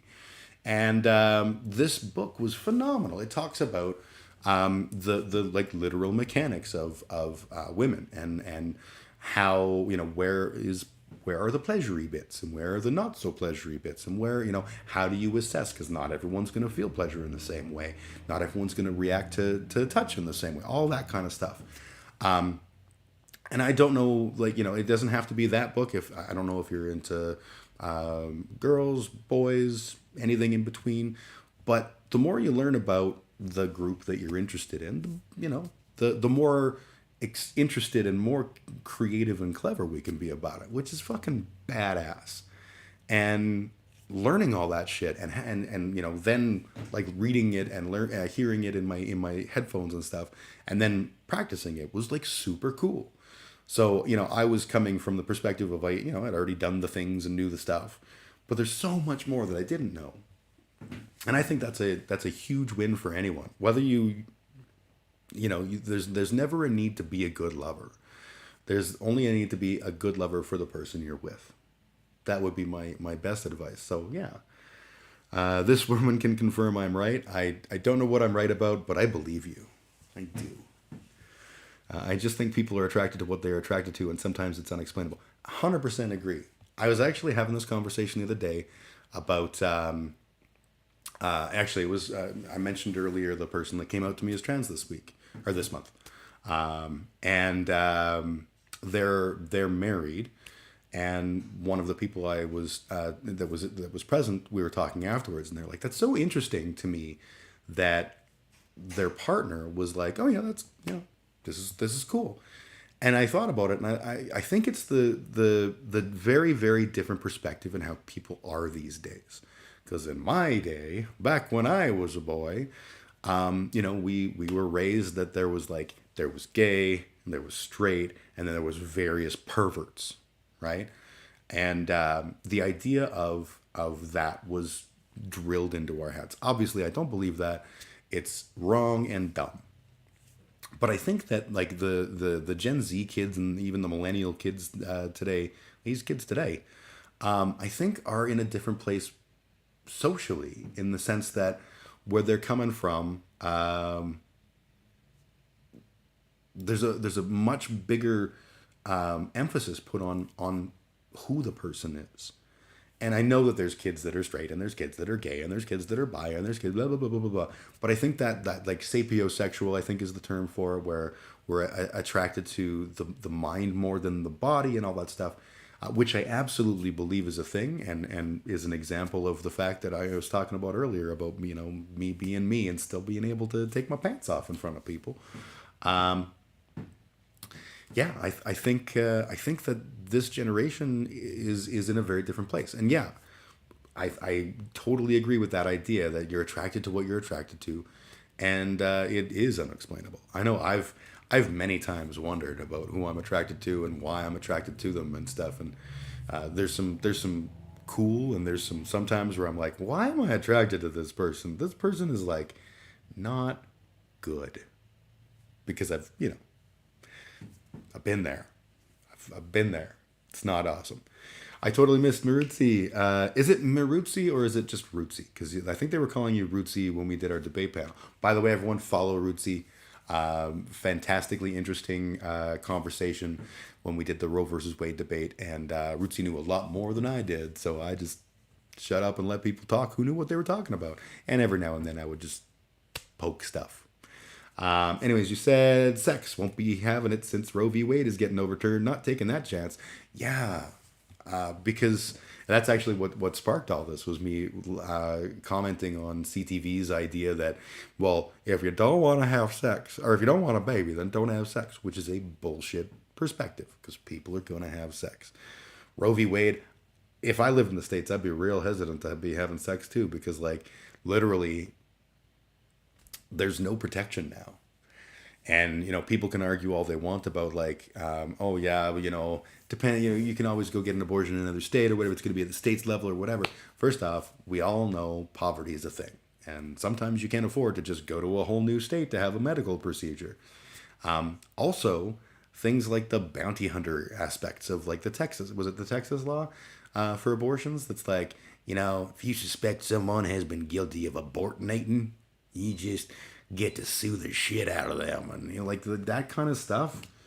That, like, so yeah, you have the right to leave the state and get an abortion theoretically, but like, or maybe you don't. Maybe you'll get sued for that. Maybe a state will have it so that it doesn't matter that you cross state boundaries. That's illegal. And if you come back here, we're gonna throw you in the big house or whatever the fuck. Like, yeah, the overturning of Roe v. Wade and not immediately having so-called Chad Biden come back with here's some legislation we're going to put forward, and that's just that. It's funny because he's like, this should have been enshrined into law. Okay. And because I don't know if you know this, Joe, but that's kind of your job now. That's what you need to bring to the table, homeboy. Stems from Roman Catholic power. Our generation is over labels, being treated like shit, and we just want to be seen as human beings. I was talking about attraction. Yeah, absolutely. Attentive is more important than good. Yep, attentive is definitely more important than good. And in fact, I would argue that attentive leads to good, no matter what. If you're a lover and you're being attentive and you're listening to and able to decipher the things like if I do this, then there's the good noises, and if I do this, there's the bad noises. That kind of stuff will only make you a better lover. Yeah, the Roman Catholic power thing, the domineering nature of just the patriarchal structure we live in, right? Like I love that about your generation. My generation were fucking rebels. And we paved the way for a lot of this, but we didn't go as far as we could have or should have. And now we're all fucking, boomers. That's fact. I hate that. The guys that invented punk rock are now like, what's good? Mortgages. We should get a lot of those. Have some escrow. I'll have a little side of escrow. Yum, yum, yum. Fuck off. Right? I'm like the last holdout for Gen X. The rest of them are just fucking boomers. And I'll probably become a boomer eventually too. But God help me, I'm fighting it. Look at this hair. That's not boomer hair. Yeah, like our society has always been a really brutal power hierarchy. And it still is, but we're chipping away at that. And we're seeing groups like the queer community and raising of power level, whatever you want to call it, for groups like BIPOC people and stuff. Like, I think that's fucking awesome. And it is lovely to see the millennials and Gen Z picking up where we left off and like making progress and making it so that, the idea to me that the majority of people in the States would be like even aware that trans people were like humans and not just some weird prevert, man who gets off on rubbing his wiener in women's panties. That's phenomenal. Because that's the thing that I was taught when I was raised, is that's what transness was. And I was so fucking wrong, right? Turns out I had a lot to learn, and I've learned some of it, and I'm not done yet, but I think that's fucking badass. And I love that I'll share a story. My son, one of my sons, is bisexual. And he was part of the GSA at his school. And one day he calls me up and he's really upset. He's in high school. And he's particularly fragile at this point. He's a much, much more durable human now. But at the time, he was very fragile. And he calls me up and he's really upset. And he's like, the kids at school are making fun of me. They're saying that my identity isn't valid and all this stuff. And I was like, whoa, I am not putting up with this shit. So I call the school up and I'm like, let me, these goddamn kids. And he told me the names of the kids in question. And I'm talking to the vice principal, and the vice principal's like, do you know who this is? And I was like, yes, it's these names. And he's like, what? That's the GSA. What do you mean? And it turns out that this particular GSA was not about the bisexuality. They were not okay. But just the idea that like that it was so, like, in my day, there was no gay straight alliance. There was no admitting you were a gay kid in high school unless you were like that super strong, like I do what I fucking want and I don't care. All the kids that I went to school with were straight because they didn't need the ostracizing of being gay, or in any way not being typical dude bros or typical girls, right? It was the quest for Chadness. And for those of us that were like miles away from being a Chad, remember I graduated high school 6'2" and 135 pounds, like scrawny. There was nothing Chad about me. That was the world we lived in. Like, gay was an insult. Faggot was an insult. These were, sorry, I shouldn't say the F slur. Sorry, I'm trying. I'm learning. I'm old. Those were insults that people would use. And it was just like, oh, yes, of course. And now, like, that shit'll get you canceled. And it should. Except where I did it just there, because that was not obviously a malicious use. So please don't cancel me. Please don't cancel me. Twitter, if you're listening. Good people. Bi visibility and pansexual. pansexual, sorry, is also a fine line right now. They are similar concepts. Bisexual just follows along the binary. Yeah, I'm by no means an expert on this, but my understanding is that bisexual is sort of the older version of the term, which is I can like men and women, and pansexual is I can like people of any gender, and a lot of bisexual people are pansexual people, and vice versa. I guess not vice versa, but you know what I mean. And it's really, I think at this point, it's more of a like, what do people feel comfortable with? But I know there are people who are, I could never be with this type of like a trans person or whatever, or someone who's gender nonconforming. Those people are dumb. I'm firmly of the opinion that I could just as easily fall for a non-binary person or a person who is trans, whether pre, post, whatever. Who the fuck knows, right? I like people. People are cool. And if someone wants to fight me about it, we can do that. The school I went to was a safe space, and so was around a fair amount of more open sexuality and better for it, for sure. Yeah, my school was not a safe space. My school was a rich kid space. And I was not a rich kid. I was a poor kid living in the nearby community to the rich kids. And yeah, there was nothing safe about my space. Not a goddamn thing. And explaining that to someone who believes in pansexual becomes a real sensitive topic. I don't know for sure what you mean by that, but I imagine that like the concept of the acceptability of trans people has definitely made a lot of these conversations a lot more ugly. Like the obviously the super straight thing was stupid from the get-go, but that question of like, oh, okay, well, I can love girls, I can love boys, and then someone goes, well, what about Rachel? Rachel is a trans woman. Oh no, and I think that's all gonna fade in time, because I think we're getting past the idea of the that's somehow weird or wrong or whatever. Yeah, TERF, for example, TERFs can suck my butt. Sorry, Ms. Rowling. I know you're waiting for me to call you back for that date. Not gonna happen. Just kidding. J.K. Rowling doesn't like me. Doesn't know I exist. But yeah, I totally forgot where I was going there. The world that the school that I grew up in was not safe, and I mentioned earlier, I experimented. All kids experiment and stuff, and it's interesting because some of the people that I experimented with, I would later, re-meet in life, and some of them were gay, and I firmly believe that for them that wasn't experimentation. They were looking for, this is who they were, and they were having troubles because the world was the world, and so you just pretended.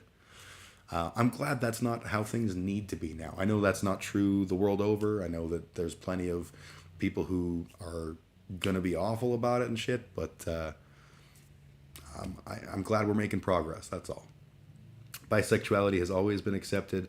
Has always accepted trans in the past. It wasn't a gender thing before. It was just an outdated term for pansexual, because I feel like back then, male and female was the only thing, or was considered. Yeah, and I think that's ultimately the case. I think that there are people who are bi who are turfy kind of, in that regard. But I think at the same, whatever the word you use, it kind of is immaterial, as long as what you're saying is, I like people. I like these people and these people and all these people in between, or whatever, right? Just everybody fucks. Let's all fuck. Not right now, but we should always be fucking more. Contrary to what conservative Christians will tell you. Oh man, I was watching. Oh dude, I was watching. I don't even know what I was watching, but Hake, who is like an alt-right Christian zealot conservative, I would say fascist, in the debate bro world. Hake was talking about how there comes a time, like, yeah, sex should only be for, a husband and a wife who are trying to make a baby. And then eventually they stop having sex because they control. And I'm like, dude, like, first off, prostate health alone says you're wrong. Second off, no, Like, that's not even like morality. That's just stupid. You know, I get that people want to be like really literal about the Bible because, you know, Jordan Peterson cleaned my room. My room is clean. I feel better about myself. Therefore, the Bible's real or some shit. I don't understand. But like, bi equals binary, pan equals non-binary. Yeah, exactly. I was told bi they consider gender and pan isn't about gender at all. Yeah, I think that you're both saying the same thing. And yeah, queer is just sort of like the blanket of like, I'm just me, I'm queer, and cool. Like sexuality, as we evolve, labels and their definitions do too. Yeah, everything evolves. Words evolve. Anyway, so the hake thing. So Hake was talking about how there's the point where a married man and woman just suddenly no longer want to have coitus because it's now dirty and sinful. And I'm just like, dude, way to self-report. And he got called on it. Someone was like, sounds like you're in a pretty loveless marriage. And he's like, I'm not even married or something like that. Like, you will never get married like that, dude. If you're looking at, a potential partner and you're like, having a coffee and you're like, yeah, I'm definitely, I'm a sexual creature in the sense that, I'm capable of making a sex. Theoretically, I've never done it. But if I ever do, it will be with my loving spouse partner, and only for a little while, and then, forget that. Like, wow. Maybe start dating them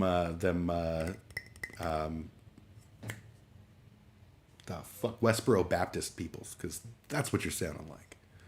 Someone who is so full of the self-hate. And that is a self-hating group. Holy shit.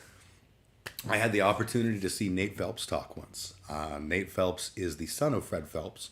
And Nate Phelps is an atheist. At one point, he was the president of, I think, the Toronto branch of Center for Inquiry. I'm not sure where he's at now, but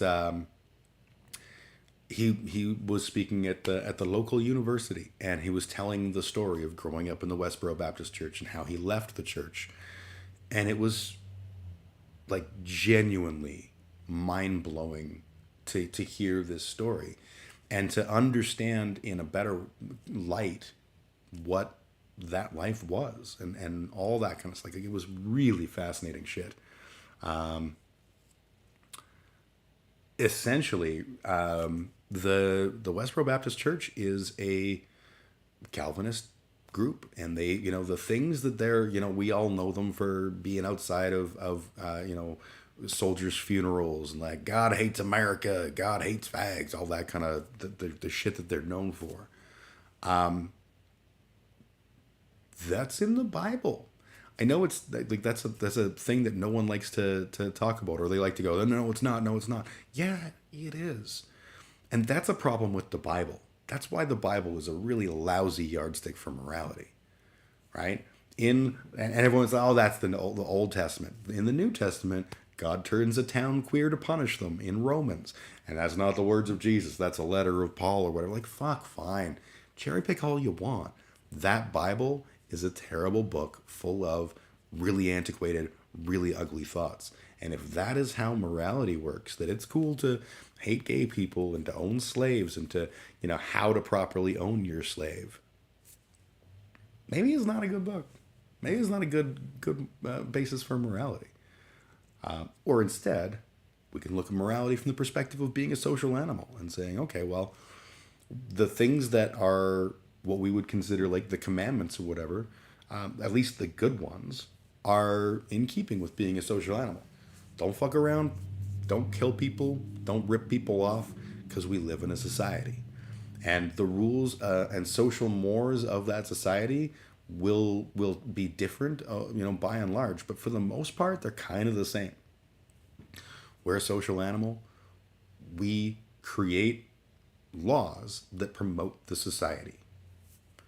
And that's, much as I hate cops, that's why we need cops right now, is because our society has those laws, but not everyone's going to follow them, right? We have sociopaths who are, capable of doing great evil and all that kind of shit. Like, This is the world. This is the world. All I know is that there's a colonized version of the Bible and there's the Hebrew version, which actually meant well. I think they all meant well, right? And I like even like the King James version of the Bible is well known as being edited for King James by a particular scribe who added certain things into it for instilling the idea of the divine right of kings and stuff like that. Obviously that was well intentioned because it was designed to maintain the society they were in. I think they're all well intentioned. I just think they fail. Right? I have not read the Quran completely because I lost interest, honestly. But what I read in the Quran was the same thing. It was like, yeah, there's a lot of stuff in here I don't necessarily agree with, but at the core of it, it's someone trying to tell you to clean your room. It's someone trying to tell you how to live in a society and putting with it this blanket motivation of some kind of spiritual reward / punishment, right? I don't think the colonial version of the Bible is any more good or evil. I think they're all well intentioned, and and this is going to sound like I'm saying something awful. Please hear me out. I think the people who were justifying slavery with the Bible were well intentioned. They were just wrong. Right? They believed, I think very, fundamentally, that they were in the right to do the horrible, horrible shit they were doing. They were wrong. But that's the problem with books like the Bible is they're wide open for that kind of interpretation. You can read the Bible and justify fucking everything. Right? Like I always say, the same book that justifies the Aryan nations justifies my parents' hippie faith. That's bad. Right? If I read Stephen King's Christine and you read Stephen King's Christine and we have a conversation about it, we're going to have a basic set of understandings about, like, yeah, it's a car got possessed by some kind of weird spirit, did bad car things. That sucked. Good book. Lots of fun. Some gore. Right on. They made a movie. I think a couple movies. Right? That's a decent story. The problem with the Bible is it's like hundreds of years of kind of related, partially related stories, also modified by the culture of the time and the stories of other cultures of the time, all sort of cramming together and then being edited out by the original church, so that things like the Gospel of Thomas and the Gospel of Judas are not incorporated, and then being modified over the years by everyone from King James to even the people who make like the modern free international version or whatever, like that's all, every time you translate it, you're going to lose some meaning and change some meaning. C.S. Lewis has this book called The Four Loves, and it's all about 4 different words for love that have very different meanings, but all got translated into love. So there's like brotherly love, like I think that one's agape, which is the sense of like, hey, I love you and I will do, you're my homie, we're good. And then there's romantic love, and there's all of these things get lost when it says love. So you could write write a religious interpretation of the Bible that encourages homosexuality, because you are supposed to love thy neighbor. So you should not have, if your neighbor is a man, you should go have marital relationships with that person, because it says to love. And I love my wife, and that's how I do with my wife. So clearly, got to fuck with some neighbors. I don't think that's the intention of the Bible. But I also think that, it's all right there.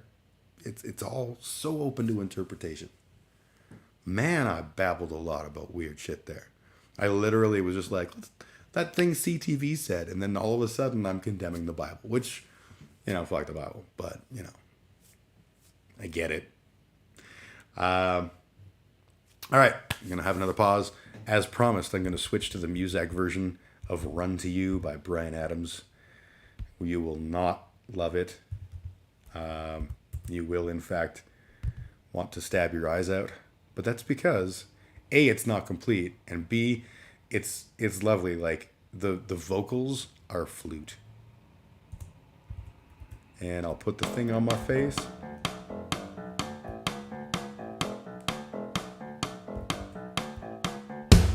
Where's the thing? There's the thing. I'll put the thing on my face, and I'll be back in like 5 minutes tops.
returned. I will stop the music.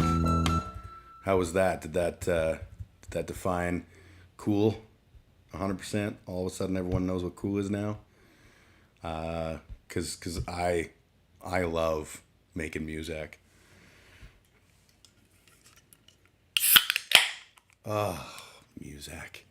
Run to you, cause when the feeling's right, I'm gonna run all night. I'm gonna run to you.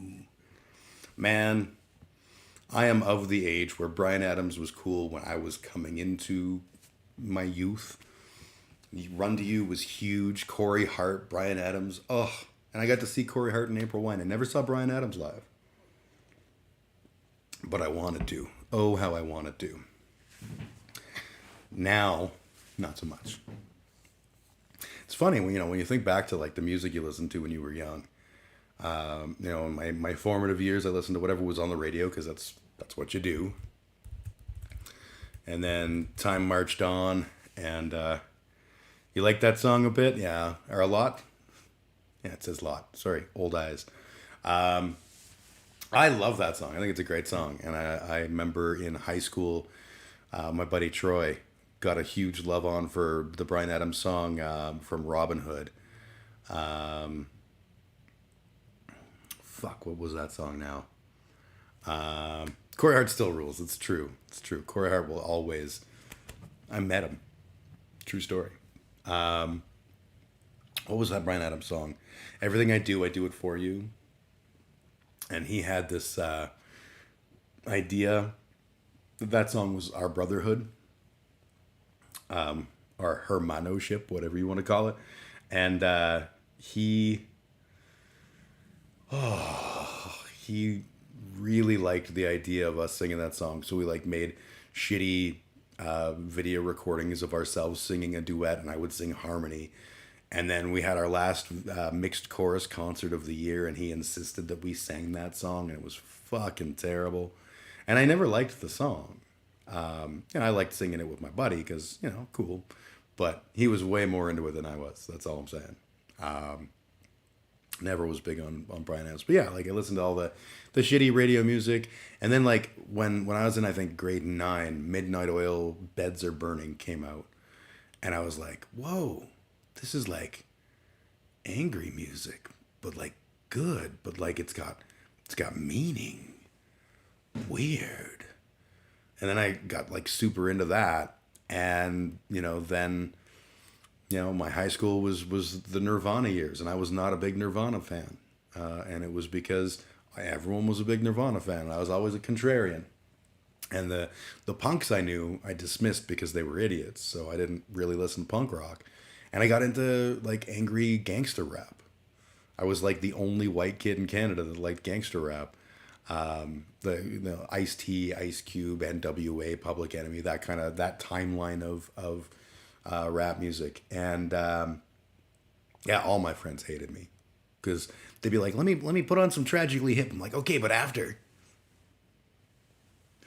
And no one liked it, just me. And then I found the punk rock later in life, and was like, oh, this is good. Oh, I've been missing out. And in retrospect, a lot of it was garbage, but a lot of it was awesome. And that was fun. Speaking of music, this is the time when typically I do my weekly humiliations, wherein I sing karaoke songs. I've been enjoying the chat, so we can keep chatting about whatever if you want, or we can do humiliations. Either way, I'm good. I'm easy like Sunday morning, as the song says. Oh, that's good beer. This is Apricot Ale from Alley Cat. They've been 25 years a brewery. It's nice little apricot taste. Total Eclipse of the Heart. Do you want me to sing Total Eclipse of the Heart? Because I will. I will sing Total. You know what? I'm gonna. Let's do the humiliations, and we'll start with Total Eclipse of the Heart. I do have a couple of songs in the hopper. But let's do that karaoke version. This will probably immediately end my stream on on YouTube, but whatever. Fuck. I don't care. Humiliation. Okay, Torpid. Since you said it, we're going to do humiliations. All right, let's see now.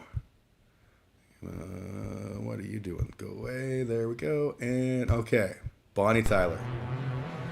Fade over real quick. All right. Oh shit. Hang on. That looks lousy because it's in that mode. Is that? Yeah, that's better. See. Wisdom of Chopra.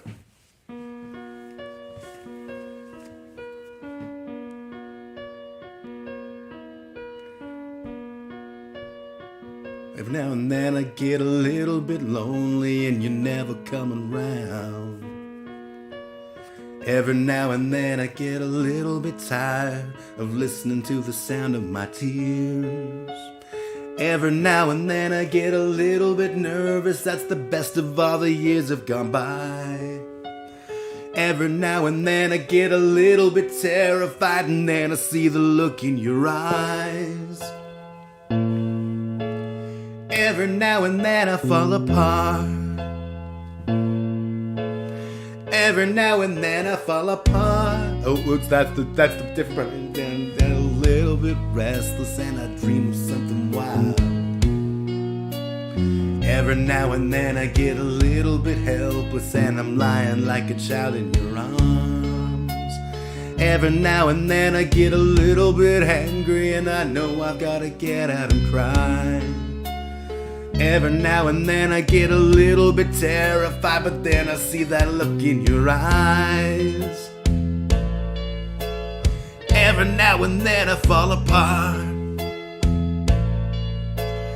Every now and then I fall apart. And I need you now tonight. And I need you more than ever. And if you only hold me tight, we'll be holding on forever, and we'll only be making it right, 'cause we'll never be wrong. Together we can take it to the end of the line. Your love is like a shadow and me all the time. I don't know what to do and I'm always in the dark. We're living in the powder keg and giving off sparks. We need you tonight. Forever's gonna start tonight. Forever's gonna start. Once upon a time I was falling in love, but now I'm only falling apart. There's nothing I can do. A total eclipse of the heart.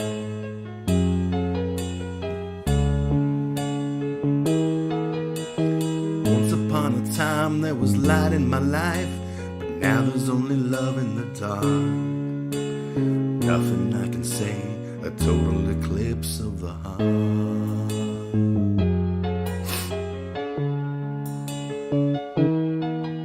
Is that it? I think that's it. Nope. Oh. Almost forgot the big emotional build-up. Thank you.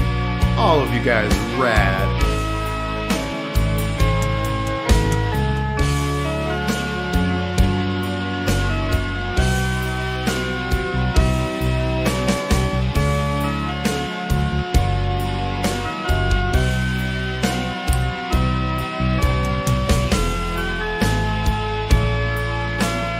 Every now and then I fall apart. Every now and then I fall apart. And I need you now tonight. And I need you more than ever. And if you only hold me tight, we'll be holding on forever. And we'll only be making it right, 'cause we'll never be wrong. Together we can take it to the end of the line. Your love is like a shadow on me all of the time. I don't know what to do and I'm always in the dark. We're living in the powder keg and giving off sparks. I really need you tonight. Forever's gonna stop tonight. Forever's gonna stop. Once upon a time I was falling in love, but now I'm only falling apart. Nothing I can do, a total eclipse of the heart.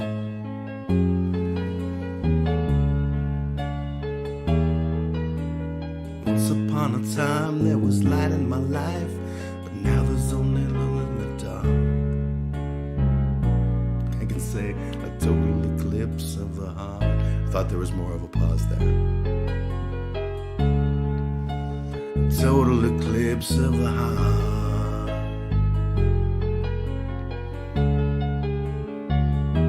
Turn around, bright eyes.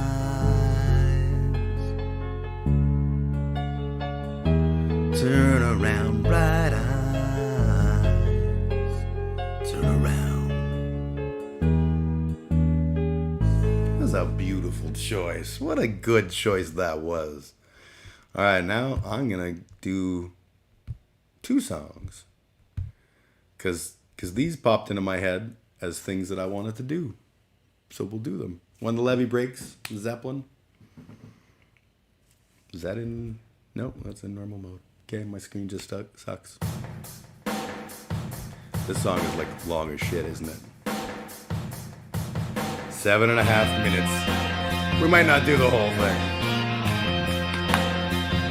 I've been trying to convince my band that we should cover this Bodies of Everest. Go for it.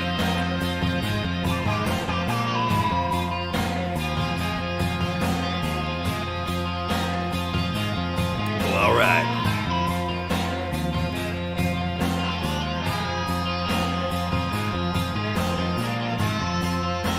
Love that harmonica.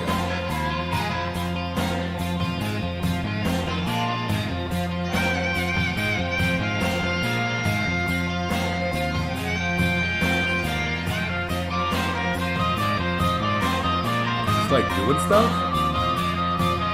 I know there's like a long intro, but it just feels long.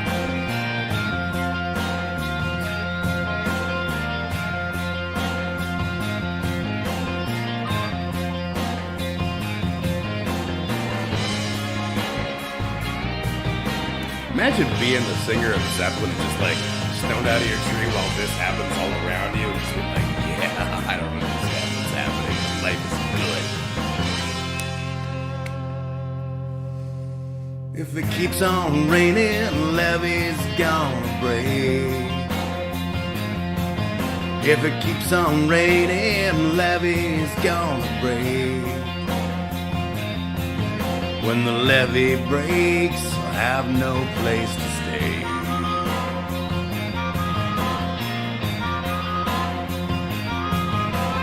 Mean old levee taught me to weep and moan, Lord. Mean old levee taught me to weep and moan. It's got what it takes to make a mountain man leave his home. Oh well, oh well, oh well. Ahoo. I don't fucking know. Better idea than in practice. But whatever, we'll figure it out. We're in for a penny, in for a pound. There we go. Oh shit, this is a different part. How does this part go? Oh, this is like the okay. Oh yeah, I don't, you know what? This is a terrible idea. I do not know this song enough to sing this.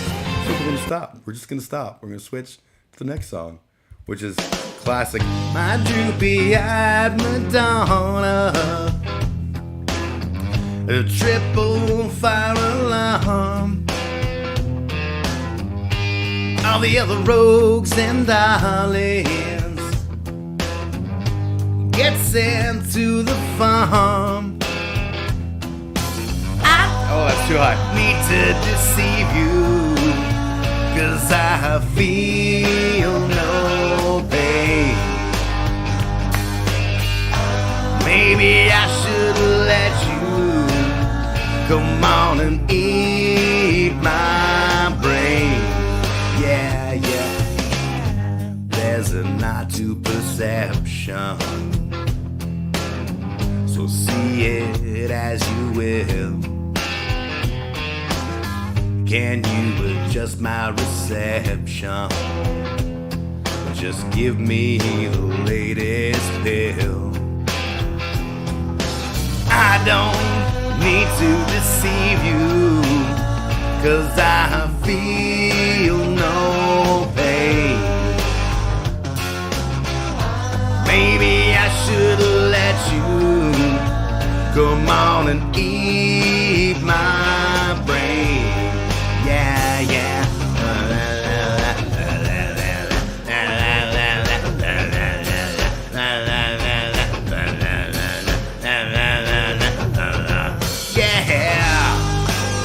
Little known fact, this song was in the classic Canadian movie Kids in the Hall Brain Candy. And that is why it's just so fucking cool.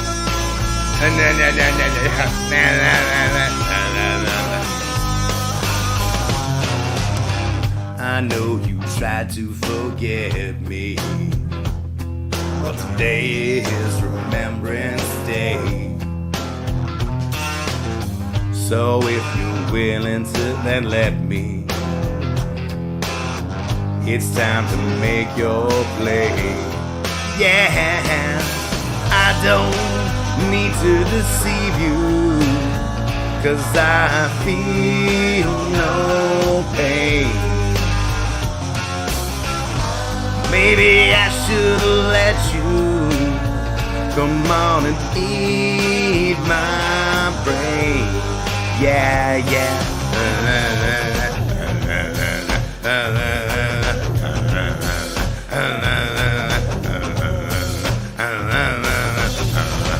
Yeah. I enjoy when come on and eat my brain. Yeah, yeah, yeah. When bands just like make up words and shit. Eat my brain. Yeah, yeah, yeah. Gonna live it up. Keep it coming now. Eat my brain. Yeah, yeah, yeah. Come on and eat my brain. Yeah, yeah, yeah.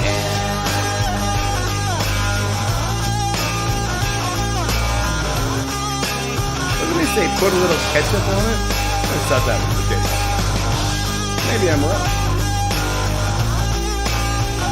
Yeah, the new Kids in the Hall series is now on Amazon Prime. Brings a warmth to my heart. I'll tell you a story about the Kids in the Hall. Just one second.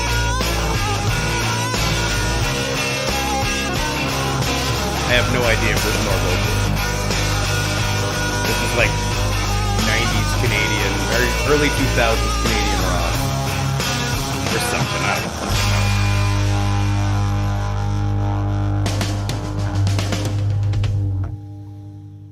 All right. Chat. If you want me to sing more songs, tell me what songs you want me to sing, because I will. I will sing them. What was I going to say? Oh, yeah, the story. So I used to be in a band called Johnny Incognito. It was my first, like, real band. I was the front man. We were a punk rock band. Awesome fun. Super good times. And our last show ever, with the exception of one reunion show, but our last show ever, a show billed, finally Johnny Incognito shuts the fuck up. We're playing at a place called the Palomino here in Calgary. And this is like 15 years ago. And Faith No More Epic, that's a fine choice. Okay, we'll do that. I'm fairly certain I will absolutely fail miserably at it, but we'll give it a shot. Anyway, so doing the thing where we play our last show. We're headlining, and right before we go on stage, I went out for a smoke, and I come back in, and my buddy Metal Chad is like spinning in circles like a fucking poodle. And I was like, dude, what's going on? He's like, should I go over and talk? And I was like, and I looked over, and the fucking Kids in the Hall were there. Now, they were not there to see us. They were there on some reunion comedy tour or doing a show. They finished the show. They came to the Palomino, and they're like, oh, there's bands in the basement. Let's check that out. And yeah, they were at the show. And they probably heard about 7 seconds of what we were doing. And then they were like, peace. And they went upstairs and hung out. And they were really great. They talked to all the people that were, that came up. Metal Chad sat with Scott Thompson for hours. And according to Metal Chad, Scott Thompson loves extreme metal. I think what actually happened was Metal Chad was like, do you like Blasphemy? I like Blasphemy. And Scott Thompson's like, yeah, totally like Blasphemy. But they had a great conversation. Anyways, love the Kids in the Hall. That song was from Brain Candy.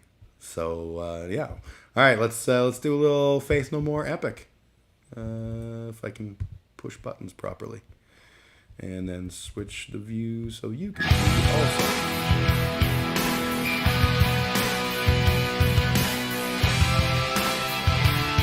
Oh, I'm gonna have to like white boy rap. Can you feel it? See it? Hear it today. If you can't, then it doesn't matter anyway. Cause you will never understand it, cause it happens too fast. And it feels so good, it's like walking on glass. It's so cool, it's so hip, it's alright. It's so groovy, it's out of sight. You can touch it, smell it, taste it so sweet. But it makes no difference, cause it knocks you off your feet. You want it all, but you can't have it. It's crying, bleeding, lying on the floor. So you lay down on it and you do it some more. You got the shit, so you dare it, then you bear it and you tear it. You want it all, but you can't have it. Yeah, it's in your face, but you can't grab it. Oh, that's too high. It's alive, afraid, a lie, a sin. It's magic, it's tragic, it's a loss, it's a win. It's dark, it's moist, it's a bit of pain. It's sad, it happened, and it's a shame. You want it all, but you can't have it. Yeah, it's in your face, but you can't grab it. What is it? It's it. What is it? It's it. What is it? It's it. What is it? It's it. That's the dumbest lyrics ever. Like, and I'm including Red Hot Chili Peppers in there.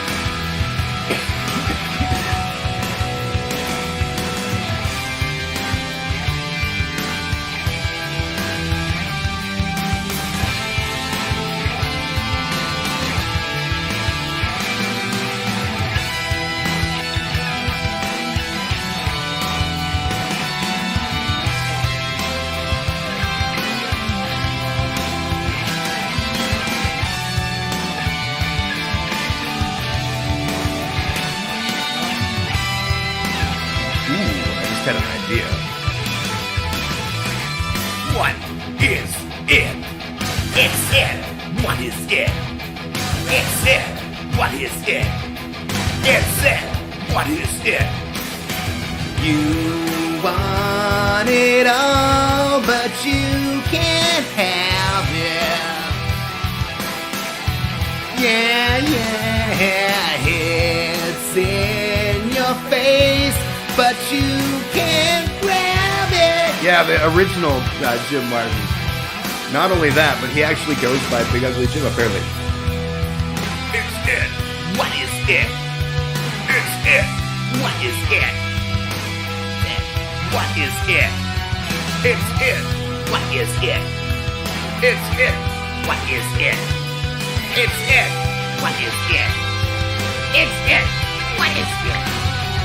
It's it. What is it? It's it. What is it? It's it. This is gonna go on for a long time. Yeah. Yeah, if you search it, you'll find it. I think he goes by James Martin, but yeah, he's the original Big Ugly Jim. And I did not know that when the name became my name. And if he ever wanted to arm wrestle over it, I would let him win. I love this outro.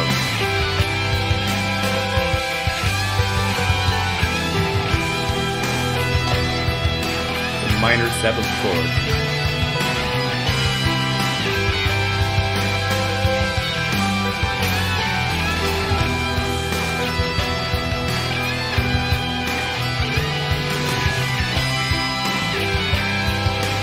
In the video, they show this guy playing on the piano. And he's looking really passionate, but like, this is one hand. This is not looking passionate with 2 hands on the piano. And then the camera sees as he hits the last note of the chord, the piano blows up, which is deep, man. Super deep. All right, now what was the idea I had? I just had an idea. What the fuck was the idea I just had? Oh shit, it's gone. Oh, I had a thought and it went away. Fuck, I'm gonna do one more song. What a crazy song. Oh yeah, it's absolutely fucking surreal. I have 1 hour-ish until my buddy is here, and then I'll be going. All right, what was the song I was gonna do? Right. Since we're in the 80s and 90s, I'm gonna see if they have it. Oh, they have it. Cult of Personality by Living Colour.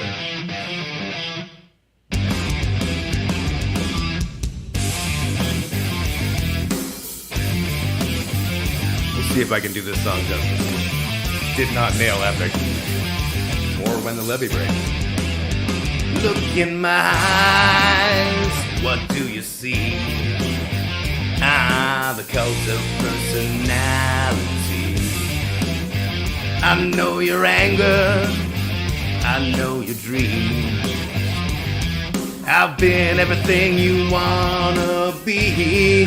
Oh, I'm the cult of personality. Like Mussolini and Kennedy, I'm the cult of personality. Cult of personality. Cult of personality. Did CM Punk use this song? Because I know he's the cult of personality, but I don't know if he ever used the song or not. Neon lights, Nobel Prize. When a mirror speaks, the reflection lies. You won't have to follow me. Only you can set me free. Still does? That's awesome.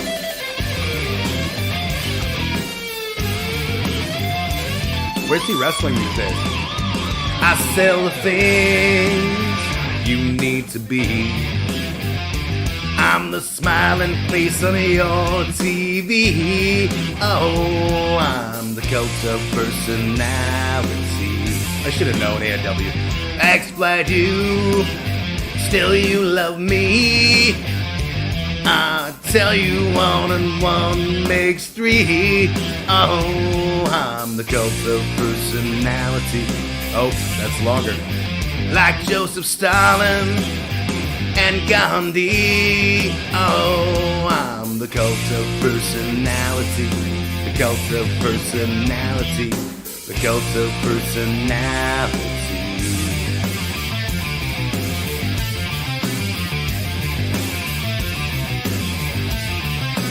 Neon lights, Nobel Prize. When a leader speaks, that leader dies.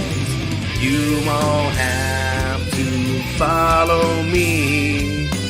Only you can set me free. Wow. Reverse my previous statement. Jim is black. No, Jim is definitely not black. Nothing wrong with being black. Jim's got none of that. I can't claim it. Although we are all out of Africa.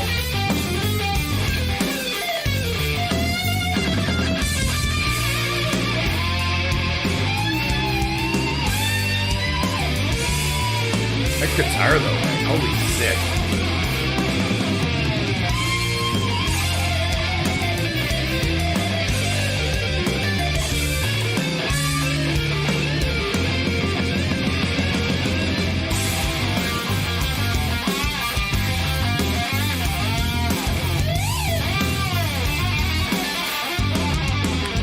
You gave me fortune, you gave me fame, gave me power in your God's name.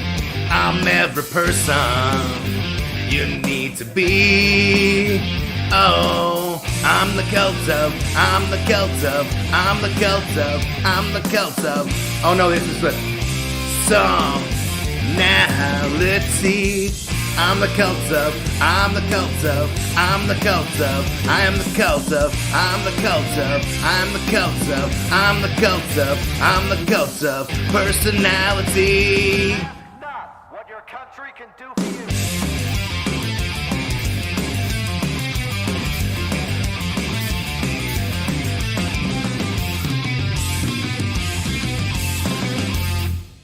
Okay, I'm gonna share a story now. It's not related to the song we just sang, but sort of tangentially related to the song we just sang. So, years and years ago, I worked in the arcade of Marlborough Mall, which, if you're not from the Calgary area, is basically a shit mall. It's a place where people go to get, like, you know, stabbed and shit. So you can imagine the arcade was a lively joint. And there was this kid, Maurice, that used to hang out there. He was a really rad kid. Little black kid, and loved, you know, he and I would hang out and chat for hours because, you know, he's bored. He lives by a mall, hang out in the arcade. Makes sense. That's what I did. And I bought this new album, or a couple new albums that were new to me at least. I bought Rage Against the Machine, and I bought Body Count. Now, Body Count was not new to me at the time, actually, now that I think about it, because I think I even bought the version that didn't have Cop Killer because that was what was available at the time. But I had bought Rage Against the Machine, the original Rage Against the Machine album, and I put it on. And no. I played Body Count first, and I played Body Count, and the kid was like, "Is this Ice-T?" And I go, "Yeah." He's like, "Why did he make a rock record? This is shit." And I was like, dude, I don't even know what you're talking about. Like, this fucking slams. This is so awesome. And I've told a little bit about, like, the Cop Killer song and all that stuff. And I was like, I don't know what you're talking about, man. It's a rad fucking band. And then I was like, if you hate that, let me know what you think about this. And I played Rage Against the Machine. And he's like, well, at least they got a DJ. So I had to break it to him that was all fucking done on instruments. And they weren't even all black people. And he was a little bit offended. But he ended up loving it. And he'd come in and be like, you know, put on that rock album. I had the best times there. I had a lot of good times there. I also got pepper sprayed there. So there was, you know, there was the best of times. It was the worst of times. But, yeah, it was a fun little mall for what it was. I remember there was a Lebanese gangster kid that hung out there.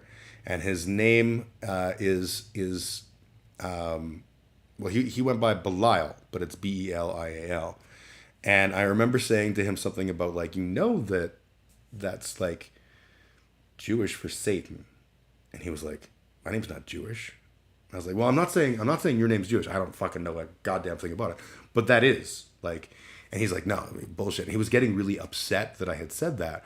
And I was like, dude, like, I'm totally, you know, like, I'm not funning you. I'm not trying to be a dick here. And I'm not like, you know, I just, come with me. And we went to the Kohl's that used to be in the mall, and they had a copy of the Satanic Bible. And in the bag of the Satanic Bible, or somewhere near the bag, is the list of infernal names. And Belial is in there. And I was like, see, your name is in the Satanic Bible. And he was really like, he was angry. And then he was like, my name's in the Satanic Bible. Totally, and not related to anything. Haha, Law and Order. Don't know the reference, but yeah, that mall was surreal. Yeah, the day that the pepper spray happened, after the guy took off, I gave it a minute or whatever, and then I had to, like, blindly stumble out to where the phone was, call the cops. And I'm on the phone with 911, and I'm like, I'm blind, I can't see shit, I'm in pain. And I hear the door open, and I realized, like, I didn't lock the door after homeboy. Like, this could be anyone. And I'm like, hello? Who's there? And no answer. And I'm like, I'm on the phone with a constabulary. Please, don't beat me any more than I already have been.